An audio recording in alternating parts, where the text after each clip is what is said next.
Picture a city that calls itself the greatest on earth. Now fill it with 5 million people packed so tightly into its streets that on a hot August afternoon you can smell the man in front of you before you can see his face.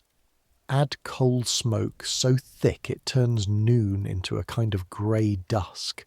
River water so poisoned that fish stopped living in it 30 years ago, and the constant sound of hooves and wheels and voices and bells, all of it layered on top of each other until silence becomes something you can barely remember.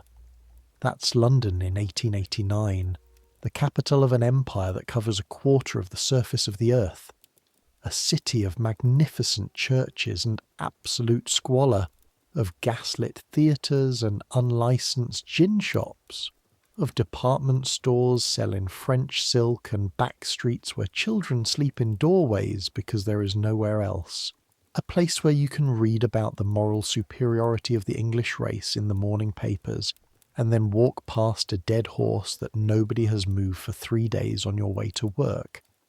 And somewhere in the middle of all of this, hidden so completely that most Londoners would swear it didn't exist, there is another city entirely, not visible on any map, not spoken of in polite company, not acknowledged in law, except to be hunted and prosecuted and imprisoned with hard labour. A city of men who love men. We're going back there tonight. Not as observers with comfortable distance, not as historians making careful notes from the safety of another century. We're living it. One day, one person, everything they would have seen and smelled and feared and survived. I make these history stories and I'm genuinely uncertain whether you listen to them to sleep, or whether you're just the kind of person who finds themselves fascinated by the parts of the past that don't make it into school textbooks. Either might be true, both might be true. Whatever the reason, get comfortable. Pull whatever you're sleeping under up to your chin. Because where we're going tonight is somewhere that takes a little courage even to visit, and courage is easier when you're warm. Here we go. Your name is Edmund Graves. You're 24 years old, and you've been lying awake in the dark for an hour already, listening to the city breathe. The room is small, 3rd floor of a lodging house on Bloomsbury Street, a room you share with nobody, which is a luxury you pay for by eating bread and potatoes most evenings, instead of anything that could reasonably be called a meal. The walls are thin enough that you can hear Mr. Hutchinson in the room next door snoring with the dedication of a man who has genuinely earned his sleep, which you have not. The ceiling has a water stain in the shape of something you've decided not to identify. The window faces east, which means that in winter it traps cold in a way the walls cannot contain no matter how many layers you pile on top of yourself. It is February. It is cold. The blanket on your bed is thin and slightly damp in that particular way that blankets in London lodging houses become during winter, absorbing the moisture that the coal fire can't quite drive out of the air, so that even well covered you never feel entirely warm. The mattress beneath you is stuffed with something that was probably clean once. There is a smell to it, not quite unpleasant, but present. The smell of bodies, plural, sleeping in this bed before you did, their particular chemistry having soaked into the ticking over years. Underneath that, the coal smoke that comes through the window gap no matter how tightly you wedge it.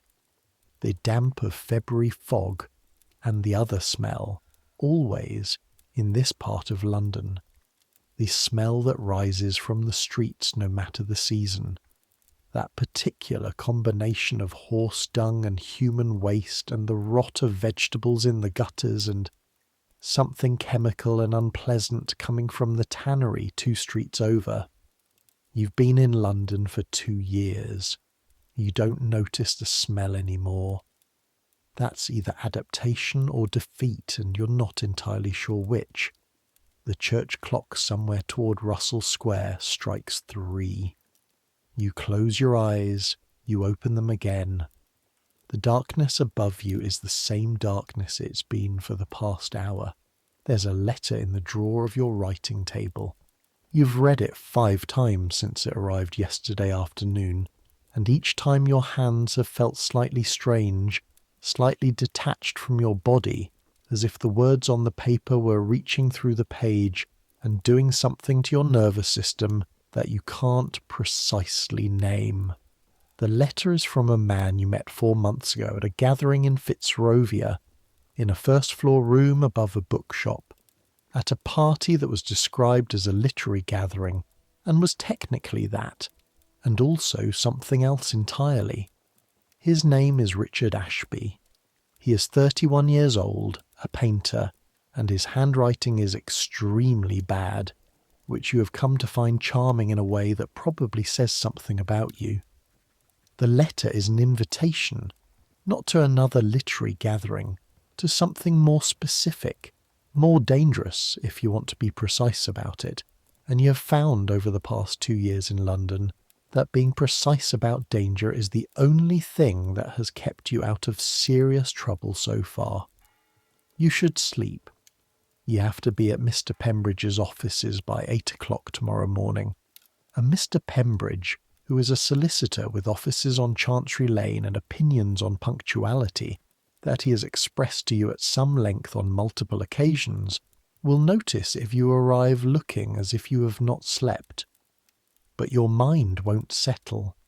So instead, in the dark, in your cold, damp room with Mr. Hutchinson snoring steadily through the wall, you let yourself think about how you came to be here, who you are, what London is, what it means to be what you are in this city, in this year, when the law that could put you in prison for 2 years of hard labour has been on the books for 4 years now, and is being enforced with increasing enthusiasm. You came from Gloucester. Your father is a pharmacist. Your mother is the kind of woman who volunteers at the church 3 days a week, and keeps a clean house, and genuinely believes, as far as you can tell, that character is revealed in the state of one's fingernails.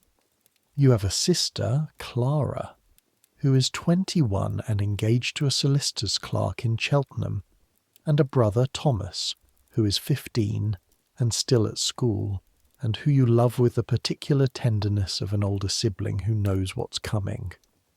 You came to London because there was a position at Pembridge and Sons, and you came to London because London is large enough, you had heard, that a man can be himself in it, that in a city of 5 million there are spaces, corners, rooms that accommodate what cannot be accommodated elsewhere. You had heard correctly, but you had not fully understood the price. The price is this. You live in 2 separate realities simultaneously, and the membrane between them is so thin, so easily torn, that maintaining it requires a constant low-level vigilance that never, not for a single hour of any day, completely shuts off.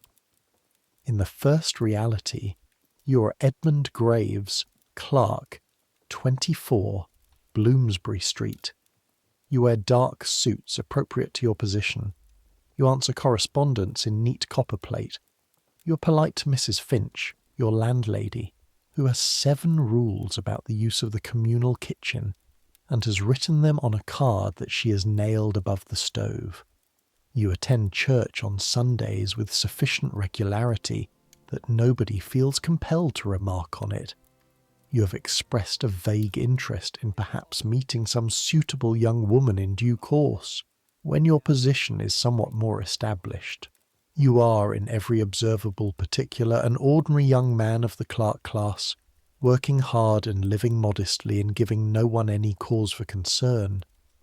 In the second reality, you are someone who received a letter yesterday from a man named Richard Ashby, and has been lying awake unable to sleep ever since, because the letter is an invitation, and the invitation could change things, and the changing of things is both what you want most in the world and what you are most afraid of. Outside, the fog presses against the window. Somewhere down on Bloomsbury Street, a cab horse clops past at walking pace, the sound oddly clear in the quiet of 3 in the morning. The driver will be half asleep on his box, wrapped in a greatcoat and dreaming of somewhere warmer. The horse knows the way. You think about Richard Ashby, about the room above the bookshop in Fitzrovia, about the first time you understood what it was, standing in the doorway with a glass of wine someone had pressed into your hand, looking at a room full of men who were talking and laughing in ways that felt, suddenly and shockingly, like an exhale after years of holding your breath. You had known about yourself since you were 16, known with a certainty that didn't require confirmation, the way you know the colour of your own eyes or the sound of your own voice.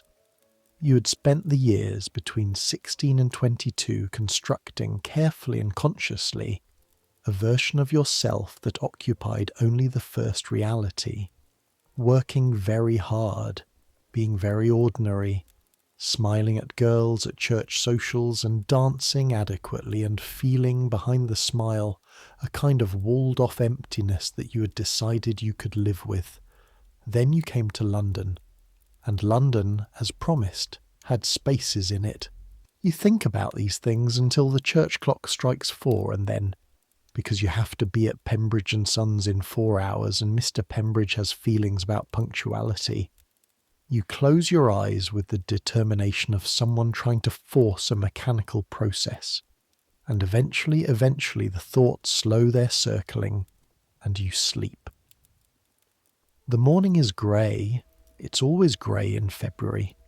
The sky over London in February is the colour of an old pewter pot, uniformly, relentlessly grey from horizon to whatever passes for horizon, in a city where the rooftops and the factory chimneys obscure any actual view of the distance. The fog hasn't lifted. It never quite lifts in February. It just thins slightly during the middle of the day and then thickens again toward evening. Your washing water is cold. You filled the basin last night from the jug on the stand, and in the hours since it has achieved the temperature of the room, which is to say a temperature that registers, when you dip your fingers in, as somewhere between unpleasant and actively shocking. The water is clean at least. Clean by London standards, which means it came through the pipes from the waterworks rather than being pulled directly from the Thames, and has been treated with enough alum and lime to be considered potable, though the smell of it still makes you think of chalk and something faintly metallic. You wash your face. The cold is a kind of violence that wakes you up more effectively than you'd like. Your hands are chapped at the knuckles, cracked from the dry cold of the office where the coal fire doesn't quite reach the corners and the water stings the cracks. You've rubbed tallow into them twice this week. It helps somewhat. The smell of tallow is unpleasant, faintly animal, but you apply it at night when you're alone, and by morning it's absorbed enough that no one at the office is going to comment. The mirror above the basin is small and slightly foxed at the edges, the silver backing deteriorating in patches that distort your reflection in ways you'd rather not contemplate too early in the morning. You shave with the straight razor your father gave you when you left Gloucester, which has a carved ivory handle and a blade you keep sharp enough to cut paper. This is not vanity, it's professional necessity.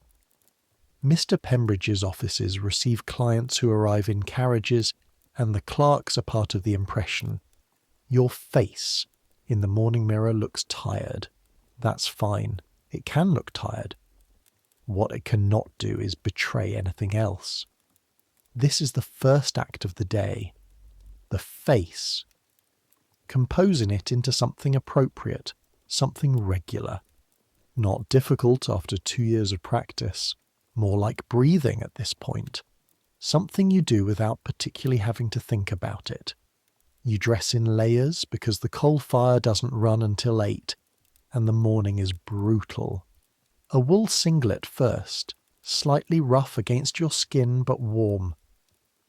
A linen shirt, reasonably clean, fourth wearing this week, which is at the outer acceptable limit you've judged, though the neck has started to show a faint line of grey that means tomorrow it will need to go to the laundress. Then a waistcoat in dark grey wool.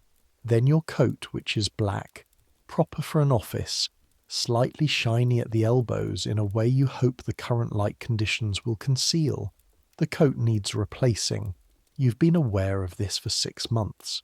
The cost of a new coat is approximately 3 weeks of your salary at the rate you're currently saving, and 3 weeks of savings is 3 weeks you've been planning to use for something else that you haven't yet precisely committed to, but which floats at the back of your calculations as a vague necessity. You could ask your father for money. This option is available to you. You will not ask your father for money, because money from your father comes with a quality of attention that you don't currently want directed at your life. So, the shiny-elbowed coat, another few months. You find your hat on the hook behind the door, a decent bowler, not the silk hat that Mr. Pembridge wears, not the shabby flat cap of the working men in the street below, but something in between, appropriate for a clerk at a respectable firm.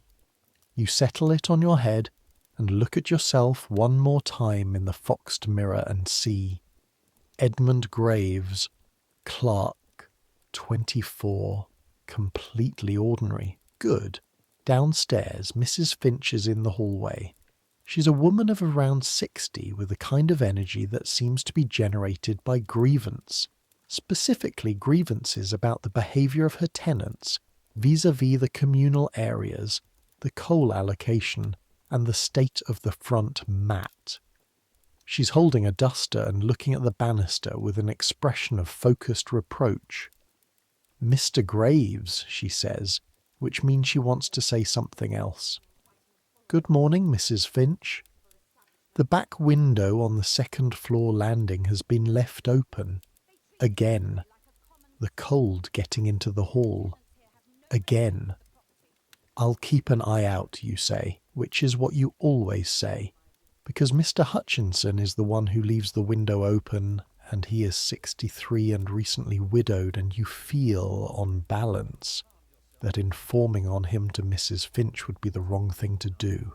Mrs. Finch looks at you with the expression of a woman who knows exactly what "I'll keep an eye out" means, and has simply chosen to accept it, because pursuing the matter would require a level of direct confrontation she finds distasteful.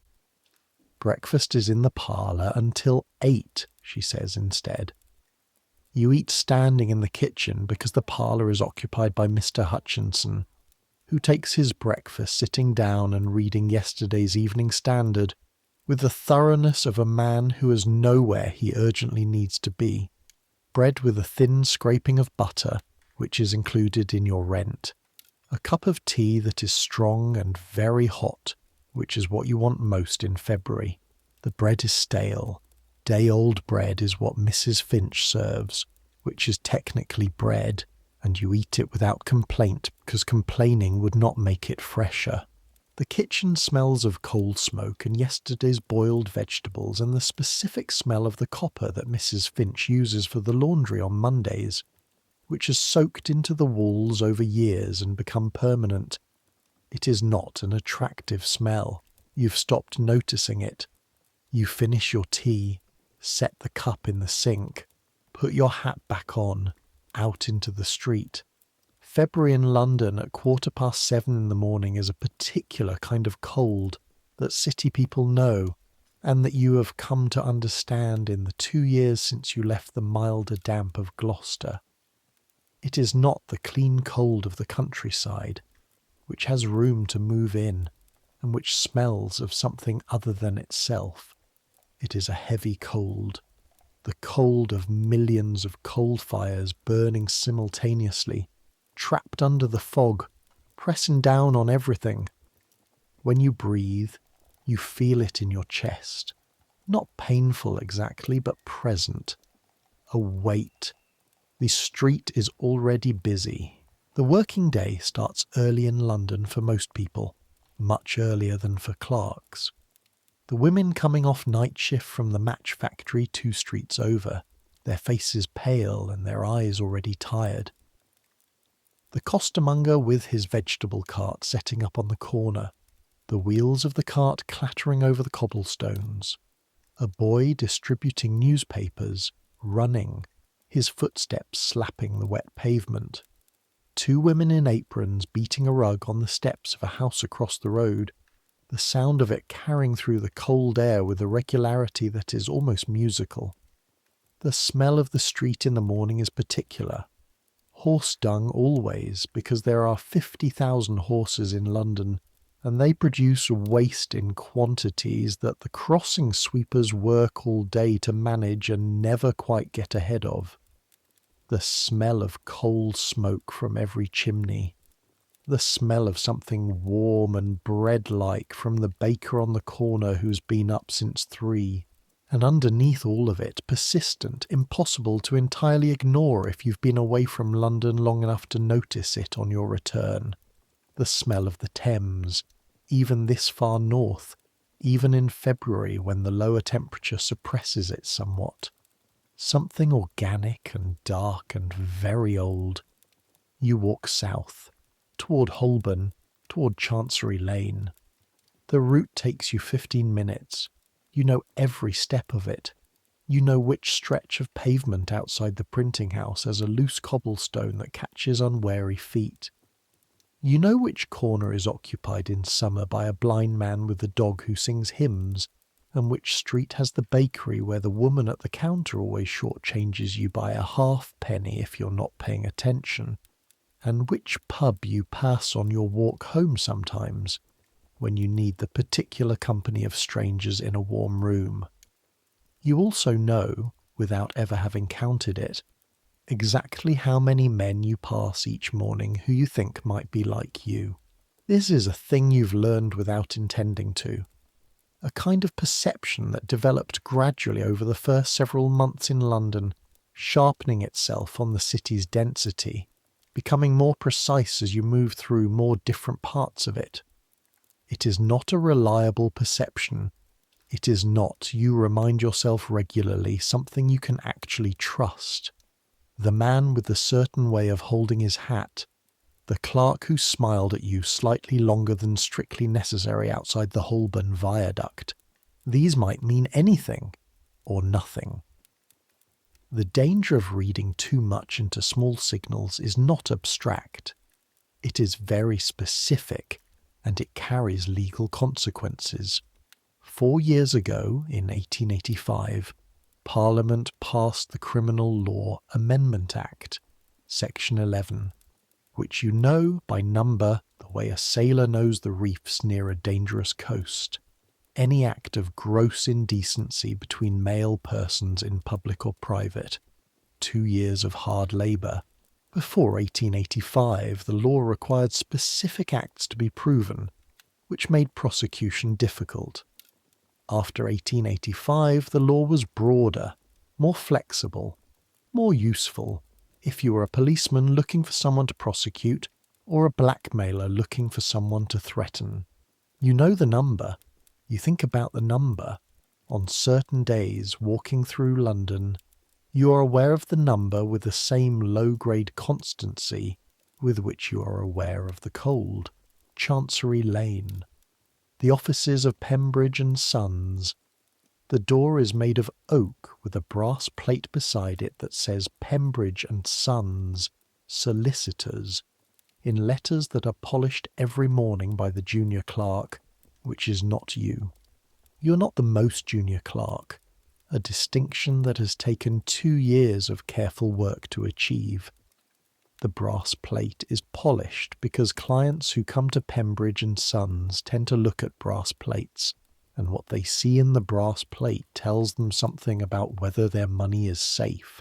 Inside, the smell of paper and ink and the particular dry smell of legal files, which is a combination of old paper and dust and something faintly chemical, that you've decided is the smell of power slightly misused over a long period of time. The reception area has a good carpet and 2 chairs that are older than anyone currently employed here.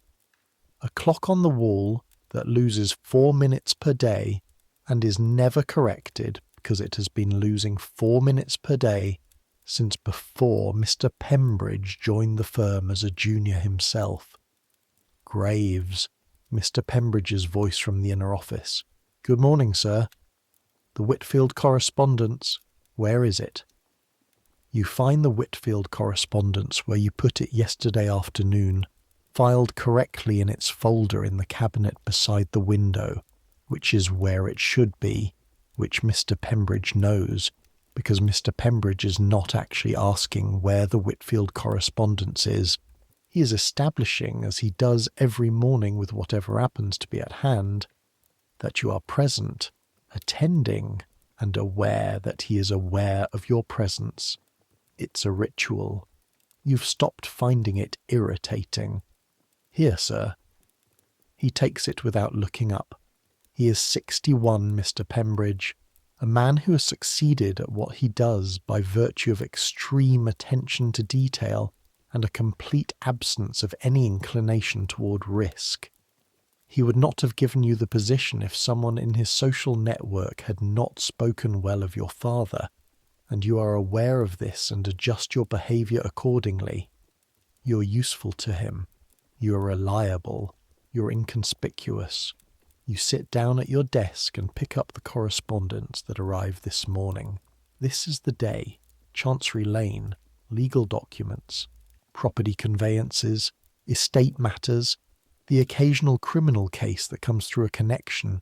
Nothing glamorous, nothing dangerous. The careful mechanism of the law working its slow, ordinary grinding. Letters answered in neat copperplate. Files retrieved and replaced in their proper order. Your handwriting is very good. This is not a trivial thing in an office that communicates everything on paper. Mr. Pembridge has remarked on it twice, which constitutes high praise from a man who remarks on most things only to correct them. You work. The morning passes the way mornings at Pembridge and Sons always pass, which is with the steady accumulation of small tasks completed, and a quality of time that is neither pleasant nor unpleasant, but simply occupied. Around 10, Perkins, the other clerk, comes in from an errand, with his collar damp from the fog and his nose red, and a look on his face that suggests the errand did not go entirely as intended. Perkins is 26, the son of a tradesman from Southwark, cheerful in an uncomplicated way that you find both straightforwardly pleasant and faintly exhausting on days when you haven't slept. He hangs his coat and hat on the hook, and sits down across from you, and takes up his pen with the sigh of a man returning to the mine. Fog's something terrible this morning, he says. It is, you agree. This is the first complete social exchange you've had today. It will not be the last. Over the course of the working day you will have perhaps 30 such exchanges with Perkins and with Mr. Pembridge, and with clients who come in for appointments, and with the woman who delivers the coal, and with the boy who brings the afternoon post.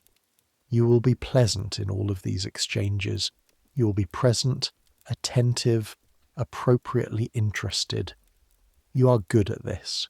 You have been good at this for a long time. None of these exchanges will touch anything that is actually in your head. The letter from Richard Ashby is in your inside coat pocket. You put it there this morning before you left the room.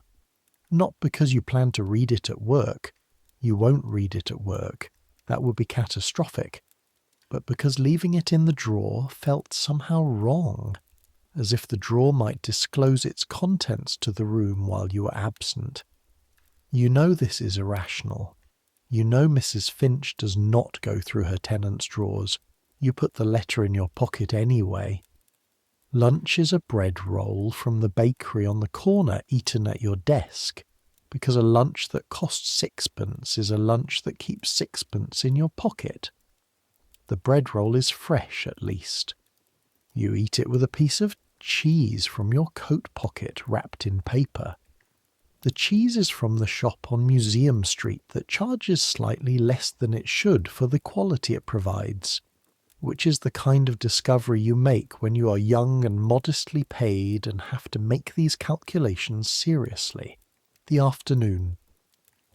Perkins leaves early on an errand that will take him past the pub near the temple, and which will, you suspect from the way he announced it, take somewhat longer than the errand strictly requires. Mr. Pembridge goes to a meeting at another solicitor's office and does not return until 4:30, by which time you have completed everything that needed completing and are reading a legal gazette with the focused attention of a man who is thinking about something else entirely. Richard Ashby's letter. There is a gathering on Friday evening at a house in Bloomsbury, not far, 10 minutes' walk, belonging to a man named Cornelius Fairfax, who is, as far as you understand, some species of aesthete. Not a working artist, no visible profession, the money apparently coming from somewhere sufficiently established that nobody requires it to have a visible profession. The gathering is described in the letter as a small party among friends, which is the specific language used for things that cannot be described more precisely in writing, because writing is not private. You have been to 3 such gatherings in the 2 years you have been in London. The first was the one in Fitzrovia where you met Richard. The second was a smaller, quieter evening in the rooms of a man called Percy, who is something at the Foreign Office, where there were 6 people, and a great deal of very good whisky and conversation about art and music that gradually became something else, something warmer, the way a room warms when the fire has been going long enough. The third was something you've thought about since, with a mixture of vividness and anxiety that has not diminished with time. Each gathering is its own calculation. The risk is not theoretical. It is specific and enumerable. In the past year you know of 2 men in your wider acquaintance who've been arrested. One was entrapped by a police constable acting as an agent provocateur in a public urinal near Waterloo Station. A constable who accepted what he was offered and then produced his warrant card with the particular smile of a man who has made his quota. The other was blackmailed, quietly and persistently, by a man he had trusted, until the money ran out and the blackmailer, finding nothing further to extract, vanished rather than follow through on his threats. The first man served 8 months of his 2-year sentence before being released on health grounds, his health having deteriorated in prison beyond what even the court found manageable to justify continuing. The second man still lives in London, still works, still appears in the same social circles, but something about him is different now. A quality of watchfulness that wasn't there before, a door behind his eyes that wasn't there before. You know these stories because London is a city, and in cities the people who are afraid of the same things find each other and share intelligence the way soldiers share intelligence about the positions of enemy troops. Not openly, not in any way that could be recorded or attributed, but the information moves, so the letter in your pocket, the invitation to Cornelius Fairfax's house in Bloomsbury on Friday. The calculation is always the same. The risk is real. The reward is also real, and the reward is something you cannot get anywhere else, which is the experience of being in a room where you do not have to maintain the membrane, where the first reality and the second reality are allowed to be the same room, even briefly, even carefully, even with all the attendant vigilance never fully gone. How to weigh those 2 things against each other. You've been making this calculation for 2 years. So far, you've always made it toward yes, with appropriate precaution. You fold the letter back into your pocket, Open the Legal Gazette to a page about conveyancing reform, and when Mr. Pembridge comes back at 4:30, you're exactly where you should be, doing exactly what you should be doing, utterly and completely ordinary. The working day ends at 6. You clean your pen, close your files, cap your ink, put on your coat and hat, say good evening to Mr. Pembridge, who grunts in response, and walk back out into the February evening. The gas lamps are lit. They were lit by 4 o'clock, when the fog reduced the daylight to something negligible, and now in the full dark of early evening they cast their yellow-green light onto the wet pavement, in pools that overlap without quite meeting. Between the pools, shadow. Not the clean dark of the countryside, but London's particular shadow, which is never fully dark because there's always a lamp somewhere, but which has enough depth in it to hide things. You know London at night. You've learned it the way you've learned the route to work, by walking it many times and paying attention. There are certain streets in this city where a man can be after dark in ways that are not possible in daylight. Hyde Park, in the parts away from the carriage roads, the area behind the British Museum, certain public lavatories, certain pub back rooms. These are not secrets. They are the kind of thing that is known without being spoken of, a shared understanding that operates in the gaps of the city's daylight order. You do not go to these places often. When you go with the particular heightened attention of a man walking through a field he knows has unexploded ordnance in it. The pleasure, when it exists, and it does exist. You're 24 years old and you have desires, concrete and specific desires, and pretending otherwise would be a different kind of dishonesty than the one you're already committed to, is always accompanied by the awareness of the risk, which never entirely recedes. But tonight you're not going anywhere particular. Tonight you are going home because you have not slept enough, and you have a decision to make about Friday, and you need to eat something. The walk home takes you past a chop house on Holborn, where the window is steamed from the cooking, and the smell coming through the door is of meat, fat and gravy, which is intensely appealing when you're tired and cold and have eaten bread and cheese for lunch. The chop house costs more than you want to spend tonight. You walk past it. You buy a potato from a street vendor instead, a baked potato wrapped in paper, which costs a penny and a half, and provides significant warmth in the hands during the walk home, which is its secondary function. The potato is floury inside and the skin is slightly burnt on one side, and it is exactly what you needed.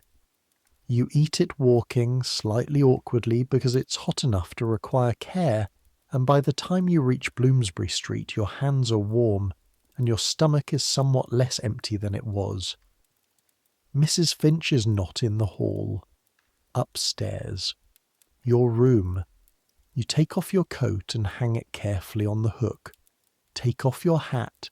Sit down in the chair by the writing table. The chair has a worn patch on the seat from years of occupation, and the horsehair stuffing has redistributed itself into a configuration that is not perfectly comfortable, but that you have adapted to over 2 years. You take Richard Ashby's letter out of your pocket and read it again. The handwriting is confident and slightly chaotic, the letters pressing forward into each other as if in a hurry, the capitals exuberant.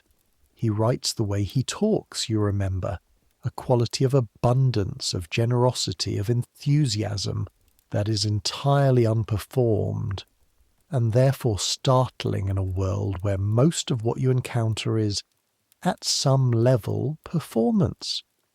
Even among people like yourself, in the rooms above bookshops and the back parlours of the aesthetes, there is performance. There is the performance of worldliness and sophistication. There is the performance of not being afraid. Richard doesn't perform, or if he does, you can't detect it, which might amount to the same thing but somehow doesn't feel like it. He's a painter. He paints primarily large canvases with a lot of blue in them. He shares a studio in Chelsea with another painter named Fox who you've met twice. A taciturn man with paint-stained hands and the particular quality of focus of someone who has decided that everything not directly related to the work is an annoyance. Richard's studio is in the corner with the north-facing windows, which is the good light, and the canvases stacked around the walls are large and ambitious, and either very good or completely incomprehensible, depending on the day and your frame of mind, and sometimes you can't tell which is a feeling you've come to associate with Richard in general. This sense that something is happening that you can't quite evaluate from where you're standing, and that moving closer might help, or might simply change what you see without resolving the question. The letter says, Friday evening, Cornelius Fairfax, Gloucester Place, which you note with a small private amusement because Gloucester is your home county. The letters those place names share, spelling out something minor and coincidental and irrelevant. He asks if you'll come. He says he's been thinking about the last time he saw you, which was November, at Percy's whiskey evening, and that 4 months is too long. He's right. 4 months is too long. You put the letter in the drawer this time. You're in for the evening. There's no one to read it. You should write back. You will write back. The question of what you'll write is the question you haven't answered yet. Before that, you need to think about something else for a while, or you'll simply go around the same circuit you've been going around since yesterday afternoon. So you pick up the book from your nightstand, which is a novel you've been reading for 3 weeks. It moves slowly. The novel, the plot advancing with the deliberation of a man who's had to stop to make sure everyone around him knows how far he's come. And you read by the light of the candle until your eyes start to blur, and the words rearrange themselves slightly on the page in the way that means your brain is beginning to give up. You put the book down. The candle is getting low. Outside, the sound of the city continuing. A carriage. Someone's voice raised, not in anger, in the particular volume of someone telling a story to a friend on the pavement below. The church clock striking 9. You make a decision. Not the big decision, not yet, that's for tomorrow or the next day. A smaller decision. On Saturday, after the question of Friday is resolved one way or another, you will go to the Turkish baths on Jermyn Street, which you haven't done in 2 months, which is overdue, practically speaking, because a bath in your room is not a bath. It's an exercise in cold water and improvisation. And the Turkish baths are the closest thing available to you to the kind of actual thorough cleaning that your body requires and that your current living situation doesn't permit. This is not as simple a statement as it sounds. In 1889 in London, hot running water in one's lodgings is not something a clerk on your salary has access to. The house has 1 bath, in a room on the ground floor which Mrs. Finch makes available to tenants on written application, for the additional sum of 3p, and which involves water heated on the kitchen stove and carried up in jugs by Mrs. Finch's girl, who has opinions about this particular labour that she expresses through the tone of her footsteps. You use it once a month, carefully. The rest of the time, you wash at the basin in your room with cold water and a flannel, and the efficiency of a man who has learned to be thorough within constraints. But the Turkish baths are something different. The Jermyn Street baths have been there since 1862. They're a large establishment with several rooms, moving from the cool room through the warm to the hot, and they operate on a system brought back from the Ottoman world by soldiers and travellers, and men who had seen a better way of doing what humans need to do. You pay your 1.5 shillings at the door and you're given a towel and a pair of slippers, and you pass through the door into the dry heat of the warm room, and then the specific, almost aggressive heat of the hot room.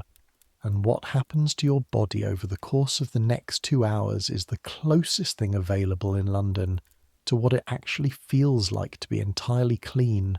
The German street baths are also, which you knew before your first visit because the information travels along the same routes as everything else, a place where men like you sometimes go, not primarily. Primarily they are a bath establishment, patronised by men of all kinds who want to be clean and who don't have adequate facilities at home. But the context of the baths, the particular intimacy of a room where everyone is half undressed, the heat that creates a kind of physical openness, the long tradition of the hammam as a social space, creates conditions in which sometimes other things happen. You go to the baths for both reasons. You would go anyway for the practical reason. The other is supplementary.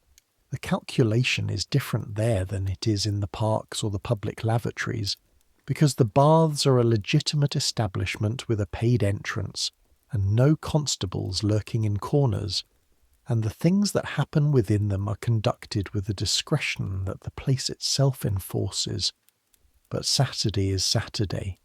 Tonight is Wednesday. Tonight you are going to sleep because you have work tomorrow and you have a letter to write, and your body is tired in the bone-deep way of a day that began too early after a night that was too short. You blow out the candle. The room fills with the orange shadow of the street lamp through the thin curtain. Cold, quiet. The sounds of the city in its evening rhythm, different from the day rhythm, lower in pitch, less urgent but still present. You think of Richard's handwriting, the way the letters press forward. 4 months is too long. You sleep. Thursday passes. It passes in the ordinary way of Thursdays at Pembridge and Sons, which is to say with the particular quality of a day that knows it is near the end of the week without quite being the end. You answer letters, you file documents, you eat your bread roll at your desk and drink your tea at 10, which is not good tea but is hot, and you listen to Perkins talk about a girl he met at a dance in Suffolk with the attention of a man who is genuinely interested in his colleague's happiness, even while being aware that the internal experience of such conversations has a specific texture, a kind of glass wall texture, looking in at something that doesn't quite apply. On the way home, you stop at the stationer's on New Oxford Street and buy a sheet of good writing paper, not the cheapest, not the most expensive, something in between, appropriate. Back in your room, at the writing table, by the light of the lamp turned up all the way, you write back to Richard Ashby. You accept the invitation for Friday evening. You seal the letter. You'll post it tomorrow morning. You go to bed. This time you sleep almost immediately, which you take to mean the decision was correct. Your body knows things your mind takes longer to acknowledge. Friday. The morning has a different quality than the others this week. You're aware of the evening from the first moment of waking, and awareness changes the way time moves through a day. The hours at the office feel both longer and more manageable. The way waiting for something you've decided to do is easier than waiting for something you haven't yet decided. You are careful. You answer your letters. You are punctual, thorough, and unremarkable.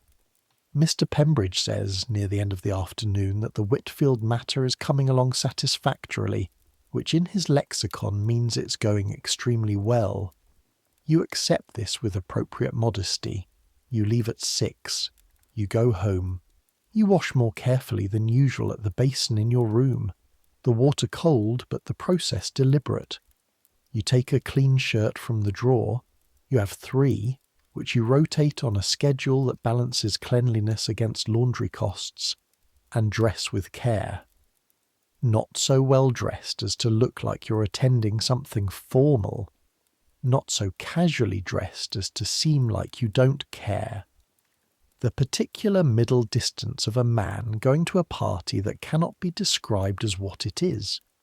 You brush your coat. The elbows are what they are. You can't do anything about the elbows. You eat before you go, because you've been to enough of these gatherings to know that the food is always better than you'd expect, but arrives at unpredictable intervals, and you don't want your behaviour to be affected by hunger. Bread and the last of the cheese from yesterday at the table in your room, standing because sitting down at the table would feel like admitting something about the meal. 7:15. You put on your coat and your hat and go downstairs and out into the street. Gloucester Place is 10 minutes' walk. The evening is cold, but the fog has thinned, and there's something almost beautiful about Bloomsbury at this hour.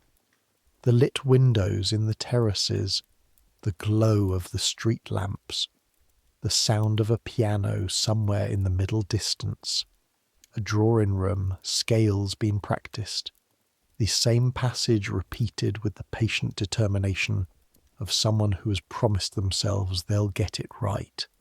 The houses on this street are tall and white-painted, 4 and 5 stories, built for families with servants, occupied now by a mixture of people, the professional class in the ground floor flats, lodgers and students above, and occasionally someone like Cornelius Fairfax who has the whole house, because the money is there for the whole house. You find the number, a brass knocker in the shape of an owl.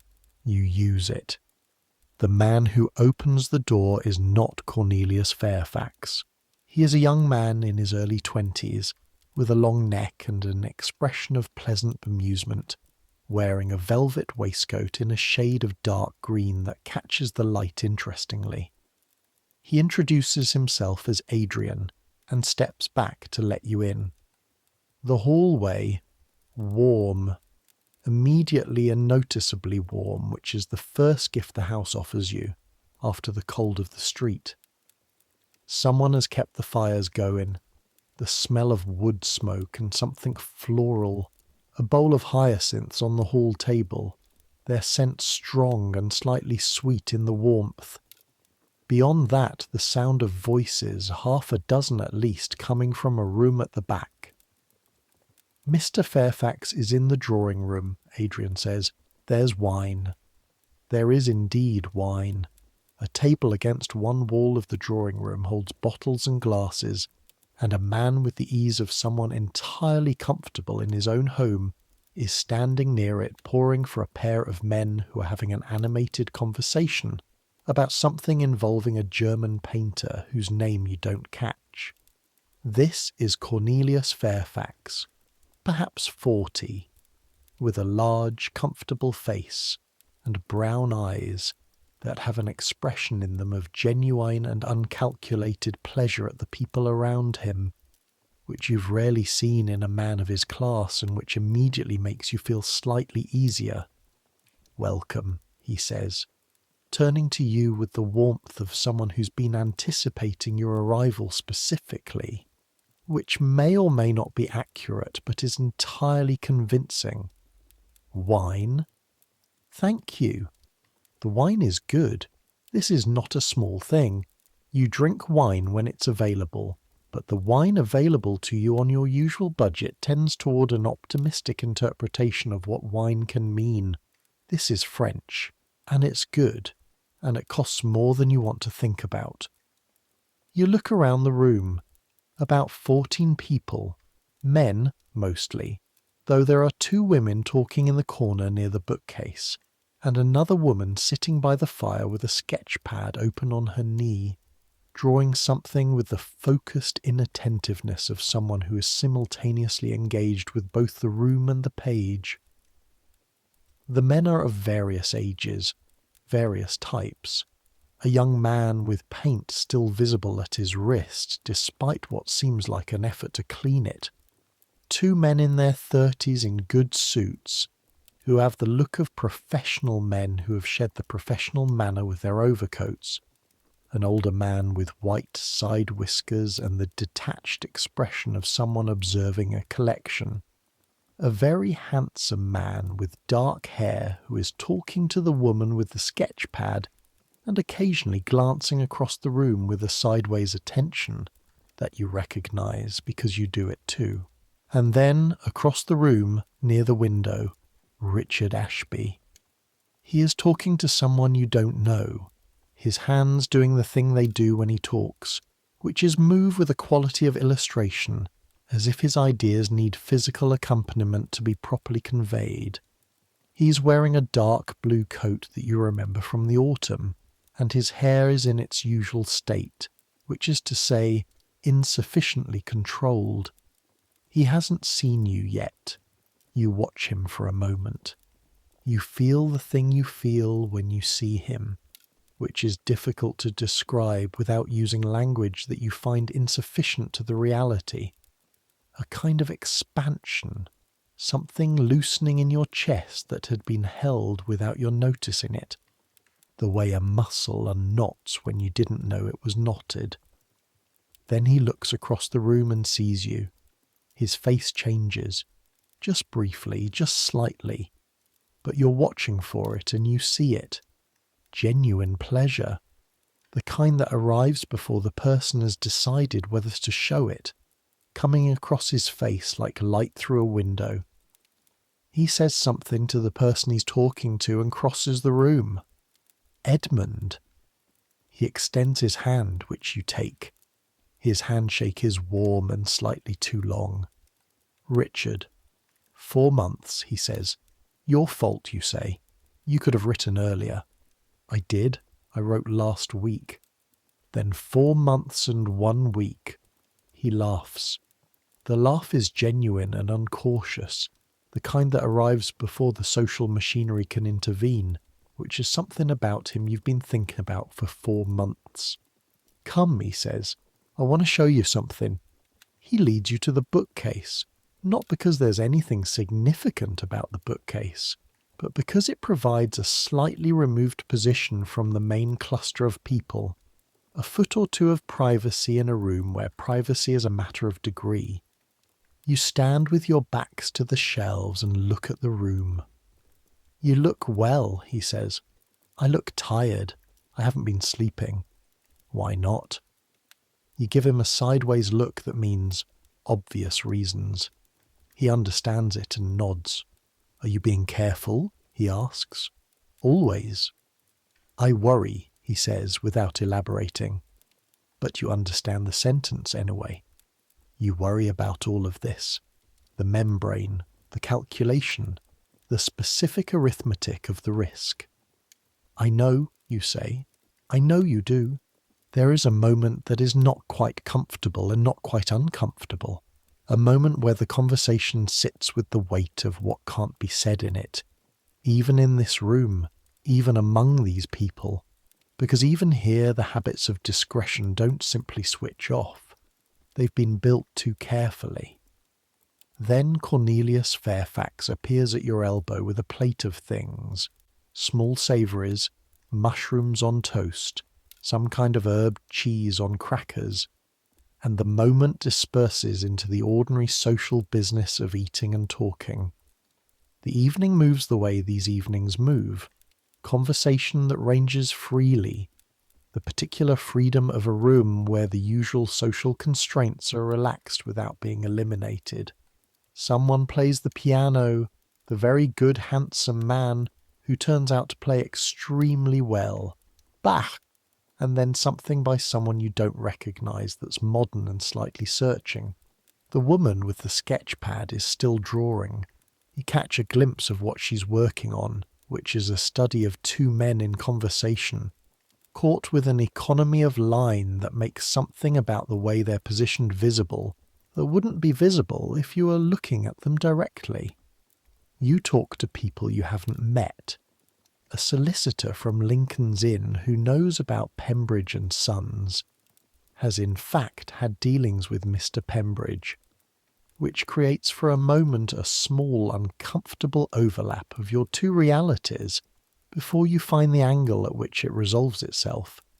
A young man from Edinburgh who is studying at University College and who's been in London 6 months and who looks at everything around him with the transparent interest of someone who hasn't yet learned to conceal it. "Does this happen often?" he asks, gesturing at the room. "Often enough," you say. He looks at you with something in his face that you recognise. The particular hunger of someone who has lived a very long time in the first reality and has only recently understood that the second one exists and can be accessed. "How did you find it?" he asks. "The first time." "Someone I knew at work," you say, obliquely. "He said something. I understood what it meant, and he gave me an address." The young man from Edinburgh nods. He's working it out, you can see, the geography of it. The particular cartography of how people like you navigate the city. You talk to Richard for another hour over the course of the evening.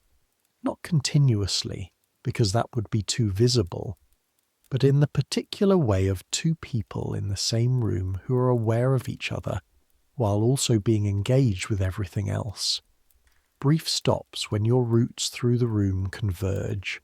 A shared look across the table when the man with the white side whiskers says something slightly absurd about the aesthetics of modern verse. Near 10 o'clock the room thins. The two women in suits leave together with an elegance that suggests they have somewhere else to be. The man with the white side whiskers departs, bowing to Cornelius Fairfax with an elaborateness that seems slightly mocking but cannot quite be called out as such.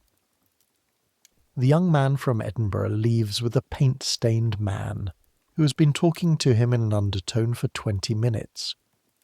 By 10:30 there are 6 of you left. The fire is lower, the wine almost gone, the room warmer and slightly hazier with the pipe smoke that 2 of the remaining men have been producing since about 9.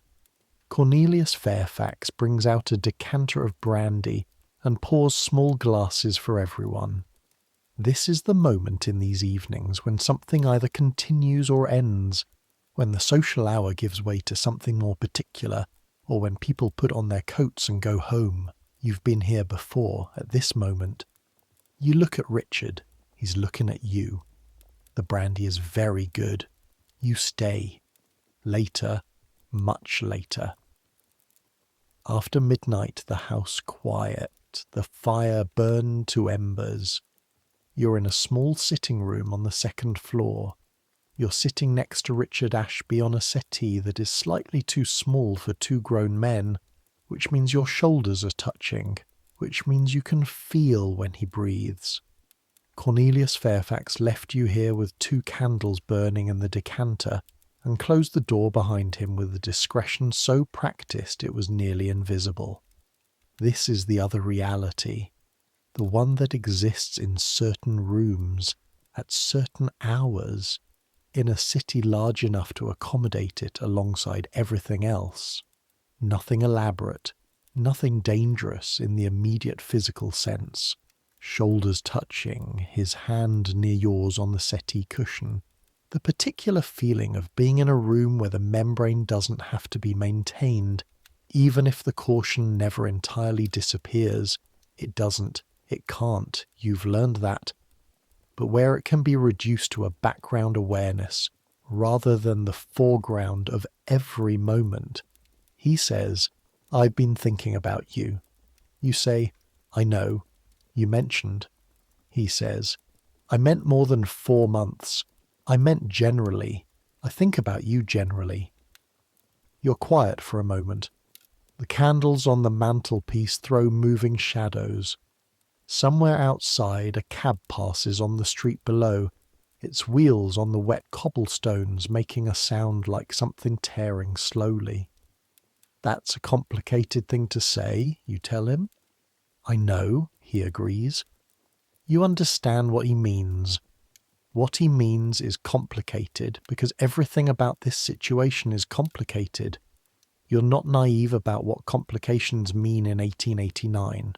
You're aware that what he's describing, what he's suggesting with that sentence, is something that exists entirely in the second reality and has no place in the first, and that those two things cannot be fully reconciled. You're aware that men who fall in love with other men in Victorian London live in a state of permanent trespass against the law and against social order, and that this shapes everything, absolutely everything, about how that love can be conducted. You've read the newspapers. You know about the Cleveland Street scandal, which was last year, which involved a male brothel in the West End, and the suggestion of aristocratic clients that the papers handled with a delicacy that kept most of the names out of print, but did not prevent everyone who knew how to read between the lines from knowing what had happened. You know about Lord Arthur Somerset, who fled to France, who still lives in France, who will probably never come back. You know what the alternatives to France look like. You know all of this, and yet you let your hand move the 2 inches necessary to cover his. He exhales. Complicated, he says again softly, and you feel him smile against the word. Yes, you agree. You sit like that for a while, the candles burning, the city outside doing what the city does, its great indifferent machinery operating, its millions of lives proceeding. Somewhere in Bloomsbury, Mrs. Finch's house, your room, your cold basin, your thin blanket, Mr. Pembridge's files waiting for Monday. Here, this, the warmth of Richard's shoulder, the sound of him breathing. The clock in the hall below strikes 1. I should go, you say. You don't move. You should, he agrees.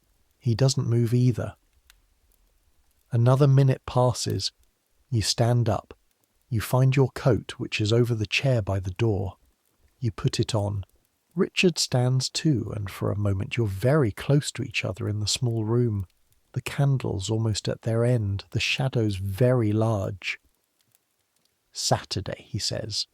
Will you come to the studio? Yes. Good. He says it with a quality of relief that he doesn't try to conceal, and you feel it land in you somewhere precise and warm. You go, quietly down the stairs, coat buttoned, hat in hand, past the drawing room, dark now, the fire dead, the hyacinths in the hall still sending their thick, sweet smell into the dark. The front door, which opens without sound, into the cold of the February night. The street, the city. You put on your hat. The walk home takes 15 minutes and you know every step of it. And tonight the city feels different than it usually does, not smaller. London never feels smaller. London always feels exactly as large as it is, but somehow less hostile, less indifferent. As if the thing that happened in that small sitting room has subtly altered the quality of your relationship to the streets around you. This is probably the brandy, but not entirely the brandy. You let yourself in through Mrs. Finch's front door with your key. She locks it at midnight, had informed all tenants of this fact in her particular style of announcement, but has provided keys, and go upstairs and take off your coat and your hat and your shoes, and lie down on the damp, thin, blanketed bed in the cold room. You are warm inside. You sleep. The Saturday of the Turkish baths. You've promised yourself this. You wake at 8, which is late for you, the habit of work days having installed an alarm in your body that operates whether or not you want it. The room is grey, the light flat and neutral. The church bells somewhere toward Russell Square counting the hour. No frost on the window this morning. A degree or two warmer. Still February, still London, still the coal smoke and the fog and the specific grey quality of the light. But something slightly different in the air. Something that is not quite spring but might be the memory of spring consulted from a distance. You wash. cold water, flannel, the methodical process. The cracked knuckles have improved slightly, the tallow is helping. Your face in the mirror looks better than it did on Wednesday morning. You slept properly last night, and sleep restores something that cannot be restored any other way. Downstairs, bread and tea. Mrs. Finch is not in evidence this morning, which is good. Saturdays she goes to the market on Marchmont Street and doesn't return until 11. A fact that creates a particular quality of ease in the house. You eat, you drink your tea, you think about Richard's studio in Chelsea, which you'll visit this afternoon. You think about the face he made when you said yes. First, Jermyn Street. The walk to Jermyn Street from Bloomsbury is perhaps 25 minutes, which is a good length of walk on a Saturday morning, long enough to move through several different parts of the city's Saturday texture. Bloomsbury, still quiet in the residential streets, the shuttered shops, a boy selling newspapers on the corner of Southampton Row. Then south into Holborn, busier, the market streets waking up, a fishmonger already doing business outside his shop, the smell of fish reaching the pavement in a way that is cold and sharp and unmistakably alive. Then down into the western streets, past Covent Garden, where the wholesale market is finishing, and the flower sellers are packing their unsold stock into bundles of cheerful, wilting colour. Then the more expensive streets, the clubs, the gentleman's quarter, the particular quiet wealth of St. James's, where the buildings are large and the carriages passing are newer, and the people walking are fewer and better dressed. Jermyn Street. The Turkish baths are in a building that announces itself with moderate elegance. A painted sign, a clean entrance, nothing ostentatious, nothing cheap. You push open the door and are met with the warmth that is the establishment's first promise, a warmth that rises from the boilers in the basement and spreads through the building with the comprehensive generosity of a proper heating system, which is something you encounter so rarely in your daily life that each time it still produces a small involuntary relaxation in your shoulders. The man at the desk knows you, not by name. He operates with discretion that extends to not using names if not required, but by face, by frequency. You are a regular.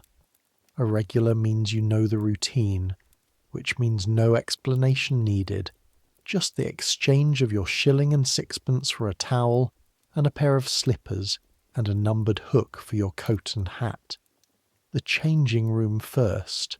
This is always the moment of the most acute awareness, because the changing room requires you to undress in a room with other men, which in the ordinary context of Victorian London is not something that happens, and which here happens with the elaborate incuriosity that is the social machinery of such spaces, everyone not looking at each other, which is kind of looking that has its own specific quality. The other men in the changing room this Saturday morning, a man of perhaps 50 with the comfortable physical ease of someone entirely accustomed to the place, folding his coat with practised neatness. Two younger men, mid-20s like you, talking quietly about something with an intimacy of tone that suggests they came together. An older man with the physique of someone who has worked physically all his life now in the soft life of middle age, sitting on the bench unlacing his shoes with the slow deliberateness of someone whose knees make sudden movements difficult. You are aware of everyone. You are aware without staring, which is a skill you've developed and which is not. You are careful to note simply about desire. It's about reading rooms, about understanding who is here and why, and what the temperature of the space is. This skill is not peculiar to you, you've realized. It's something all the men who come here for more than one reason share. A particular quality of ambient attention. You fold your clothes, you wrap yourself in the towel, You put on the slippers, which are too large, as they always are. The slippers are not sized for individuals, the slippers are one size and you make do. You walk through the door into the warm room. The warm room is tiled in white and cream, with wooden benches along the walls and a central space that seems generous in its dimensions compared to everything you live in. The temperature is noticeably elevated from the outside, but not yet uncomfortable. The air has a quality of dryness that your lungs register gratefully after the damp of February London. 4 men are in here, some lying on benches with the surrendered posture of people who have given their bodies over to the process. One sitting upright, eyes closed, expression of concentrated inwardness. You find a bench.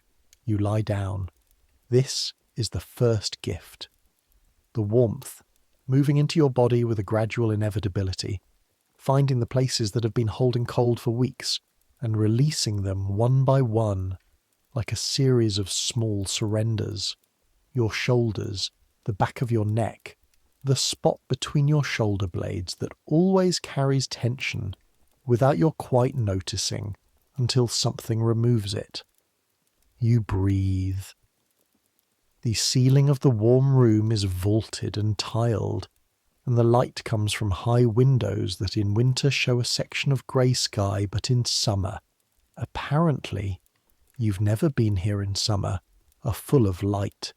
The acoustics of the vaulted room do something to sound that makes the low voices of other bathers slightly abstract, slightly removed, like voices heard through water. 20 minutes in the warm room, then the hot room. The hot room announces itself before you enter it. A wave of heat through the door, something the body has to negotiate with rather than simply accept. Inside, wooden benches, darker wood from the heat and the years of use, a temperature that sits at the edge of what the body finds manageable and slightly beyond it. In the zone where your skin begins to react and your pores open and the sweat starts moving through you. This is where the cleaning happens, not just the surface cleaning, though that too, the grime and the coal dust and the accumulated residue of a week in London rising to the surface with the sweat, but something more systemic, something that operates at a level below the surface, in the muscle and the blood, the heat moving through you with a quality of thoroughness that cold water and a flannel can never achieve. You stretch out on the bench, your eyes close. The other men in the hot room, you know they're there. You've registered them in the brief moment of entry, but in here the heat creates a kind of democracy of sensation that makes the social distinctions of the cooler rooms feel very far away. Everyone is simply a body in heat, simply a person surrendering to a process that has been practiced in this form for centuries, that goes back to the hammams of Istanbul and Cairo, and before that to the Roman baths, and that operates now in this building in Jermyn Street with the same fundamental logic. Water and heat, and the body's own chemistry doing the work that ordinary washing cannot. 30 minutes in the hot room, then the plunge pool. This is the other side of the equation, and it is a violence of sensation that never, no matter how many times you've done it, entirely fails to shock. Cold water. Very cold. The pool is perhaps 8 feet across and deep enough to submerge yourself in, and the water is maintained at a temperature that makes the hot room's heat suddenly very recent and very mist. You enter it the way you always enter it, without hesitation, because hesitation makes it worse. In, under, the shock of it hitting your entire body at once like a slap, the involuntary gasp, the 10 seconds that follow in which your body does something complex and urgent and animal in response to the cold. Then, up, out, standing at the edge of the pool, dripping, heart going, skin electric, and then the warmth begins to come back into you. Your own heat, your body's engine, doing what it does, maintaining itself, restoring equilibrium, reclaiming the temperature it requires, and the sensation of this, of your own body's warmth returning through the cold, is something you cannot quite replicate anywhere else. You go back to the warm room. You lie down again. Your body is doing things you can feel. Something in your pulse, something in your breathing, the particular quality of your skin. Clean. Actually clean. The kind of clean that requires specific conditions to achieve, conditions that are not available in your lodging house room, that cannot be approximated with cold water and a flannel, however conscientious the application. This is what it costs you to be clean, 1.06, which is a not insignificant sum, an hour and a half on a Saturday morning when you could be sleeping or working or writing letters. And this is what Victorian London offers men of your class as an alternative to the hot water tap that does not yet exist in your world. A communal establishment, a shared process, the weekly or monthly ritual of travelling to a specific building to do something that requires infrastructure you don't have at home. The Victorians have made extraordinary things. They've built railways that cross the country at speeds that would have been inconceivable to your grandparents. They've laid telegraph cables under the ocean.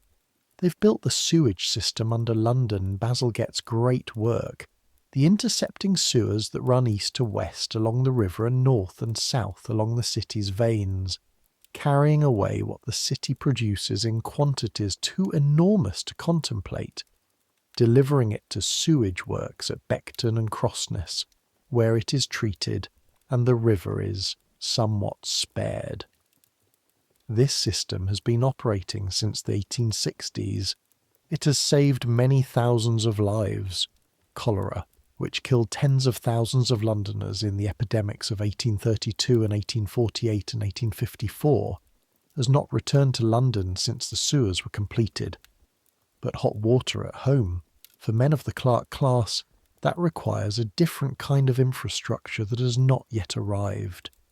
It requires copper pipes and boilers and distribution systems and the financial structure of a city that finds it worth the investment to run these things to every house, not just to the new houses of the wealthy, but to the old houses, the converted houses, the lodging houses, the tenements. That infrastructure is coming. In 30 years it will be more common. In 50 years in the 20th century it will be expected. But now, in 1889, in your room on Bloomsbury Street, it does not exist.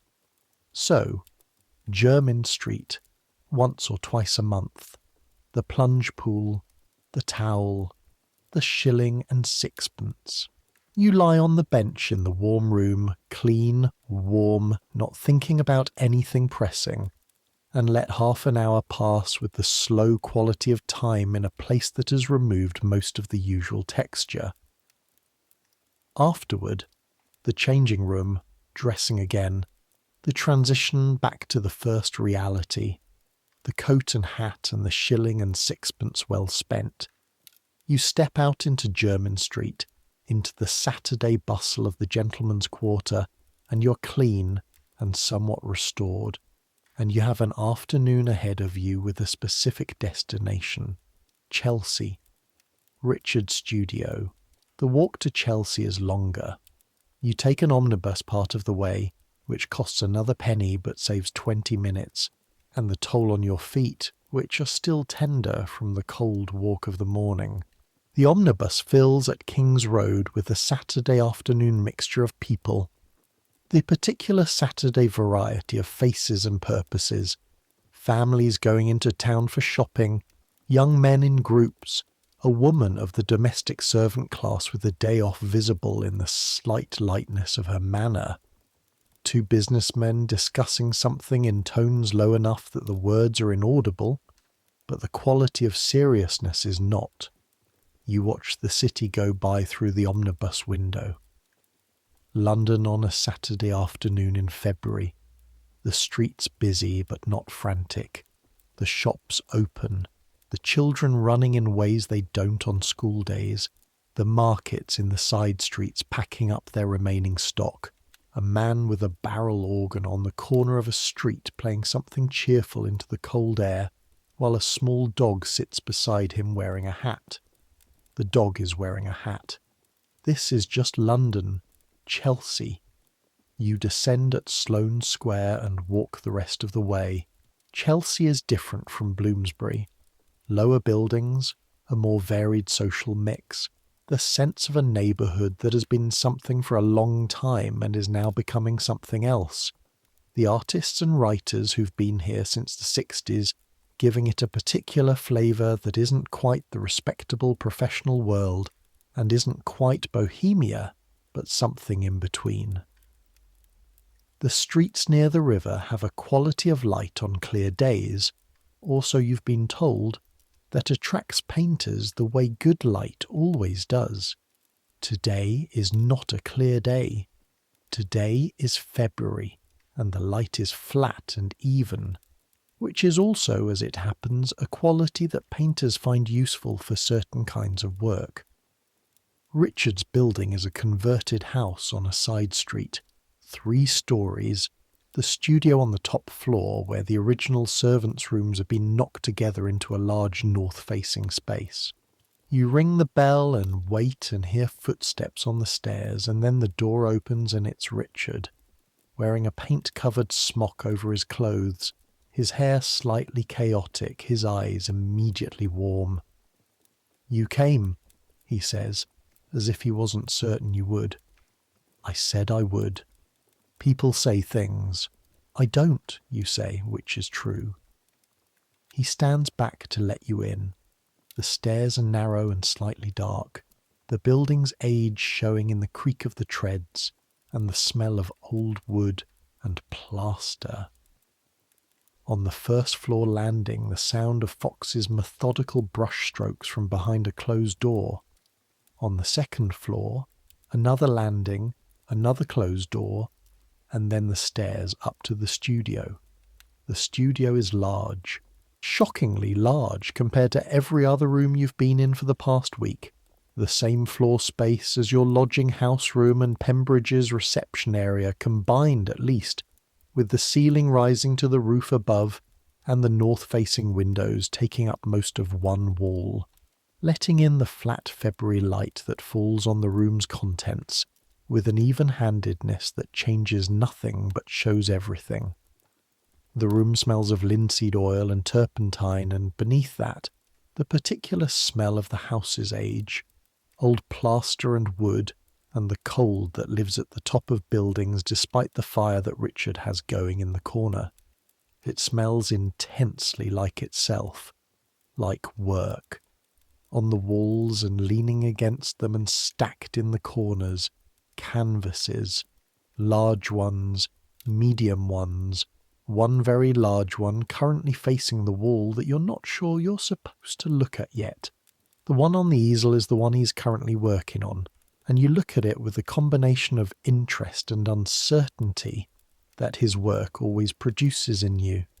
Blue, mostly as usual, a deep saturated blue that isn't exactly the sky or the sea, but contains suggestions of both, and within it something that might be a figure, might be the suggestion of a figure, might be what space looks like when a person has just left it.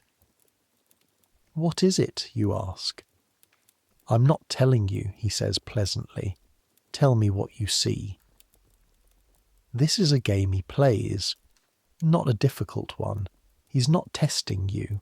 He's genuinely curious what you see, which is something you've come to understand about him, that his curiosity is real and various and directed at most things, including you. You look at the canvas. "Someone left," you say. He's quiet for a moment. Then, "Yes, keep going." And the space is still shaped by them. You can still see where they were. He comes and stands beside you, looking at his own painting with the detached attention of someone trying to hear it rather than see it. That's exactly it, he says. That's what I'm trying to do. I don't know if it's working yet. I think it's working, you say. He looks at you sideways. You don't know anything about painting. No, you agree, but I know when something lands. He almost smiles. He turns away to the canvas, picking up his brush, looking between the painting and whatever he's seeing internally. You settle into the chair he set near the fire. There's always a chair near the fire in his studio, for you or for Fox or for the other people who come through, because Richard works better with company and has arranged his space to accommodate it. The fire is small but real, a coal fire in a grate that has been burning long enough to be past its most active phase and into the steady warmth of a fire that knows what it's doing. The heat reaches you where you're sitting. Outside the north windows, the flat February light is beginning to shift toward the lower angle of late afternoon. You watch him work. This is something you've done only once before, in November, the afternoon in the studio that was the occasion of the handwriting you've been memorizing since yesterday. He works with a quality of concentration that is not unfriendly, but is absolutely elsewhere. Some part of him is entirely in the painting, dealing with problems on the surface of the canvas that have nothing to do with anything in the room, and what remains is still Richard but Richard in a different register, attentive without being attended to. You find this surprisingly restful. You're not ordinarily a man who is comfortable being somewhere without doing something. The clerk's habits: attend, respond, produce, file. The habits of a life spent maintaining the first reality. Monitor, assess, adjust. Sitting in a chair by a fire watching someone paint requires none of these things, and the sensation of being required to produce nothing is so unusual that for the first 15 minutes you're slightly uncomfortable with it, before it resolves into something else. Rest. Actual rest. You think about nothing in particular. The fire makes its small noises. Richard occasionally makes a sound that might be satisfaction or dissatisfaction, or simply the noise of thinking. The smell of linseed oil and turpentine. The light declining toward evening. After perhaps an hour, Richard puts his brush down and turns around. Tea, he says. It's not a question. Yes. He goes to the small spirit stove in the corner and puts the kettle on. The ritual of it, the particular ceremony of making tea in a studio with inadequate equipment, is somehow charming rather than inconvenient. The water heated on the spirit stove, the teapot warmed with a small amount of hot water before the tea goes in, 2 cups that don't match, the sugar in a tin because a bowl would get paint in it. You sit across from each other at the small table near the fire, which is a table that has paint on it, and also you notice an apple that has been here for some time, and the cups of tea, and a small silence that is not uncomfortable. I want to ask you something, Richard says. All right. And I want you to answer honestly, not tactfully. Those aren't always different, you point out. In this case, they might be. He's looking at his tea. I want to know what you want from this. He gestures imprecisely at the space between you. You hold your cup in both hands. The heat of the tea is pleasant through the ceramic. What you want? This is the question that has been circling your thinking for 4 months, since November, since Percy's whiskey evening. What you want is not simple, and not safe, and not reducible to a clean answer. What you want is to be a person who is allowed to want things, which is not the same as wanting specific things, though it includes that. What you want is to be in a room where the membrane is down, not for an evening, but for longer than that. What you want is the thing that cannot be named in law, cannot be spoken of safely in most of the city you live in, cannot be accommodated in the first reality at all. What you want is, in a word, Richard, which is both very simple and extremely complicated. I want to be careful, you say, because that's true. That's not an answer to the question I asked. It's context of the answer, you say. Careful is, it's not avoidance. It's how I want to do it, whatever it is, however we do it. He looks at you steadily. He has, you've noticed, the ability to look at people without the slight performative quality that most looking has.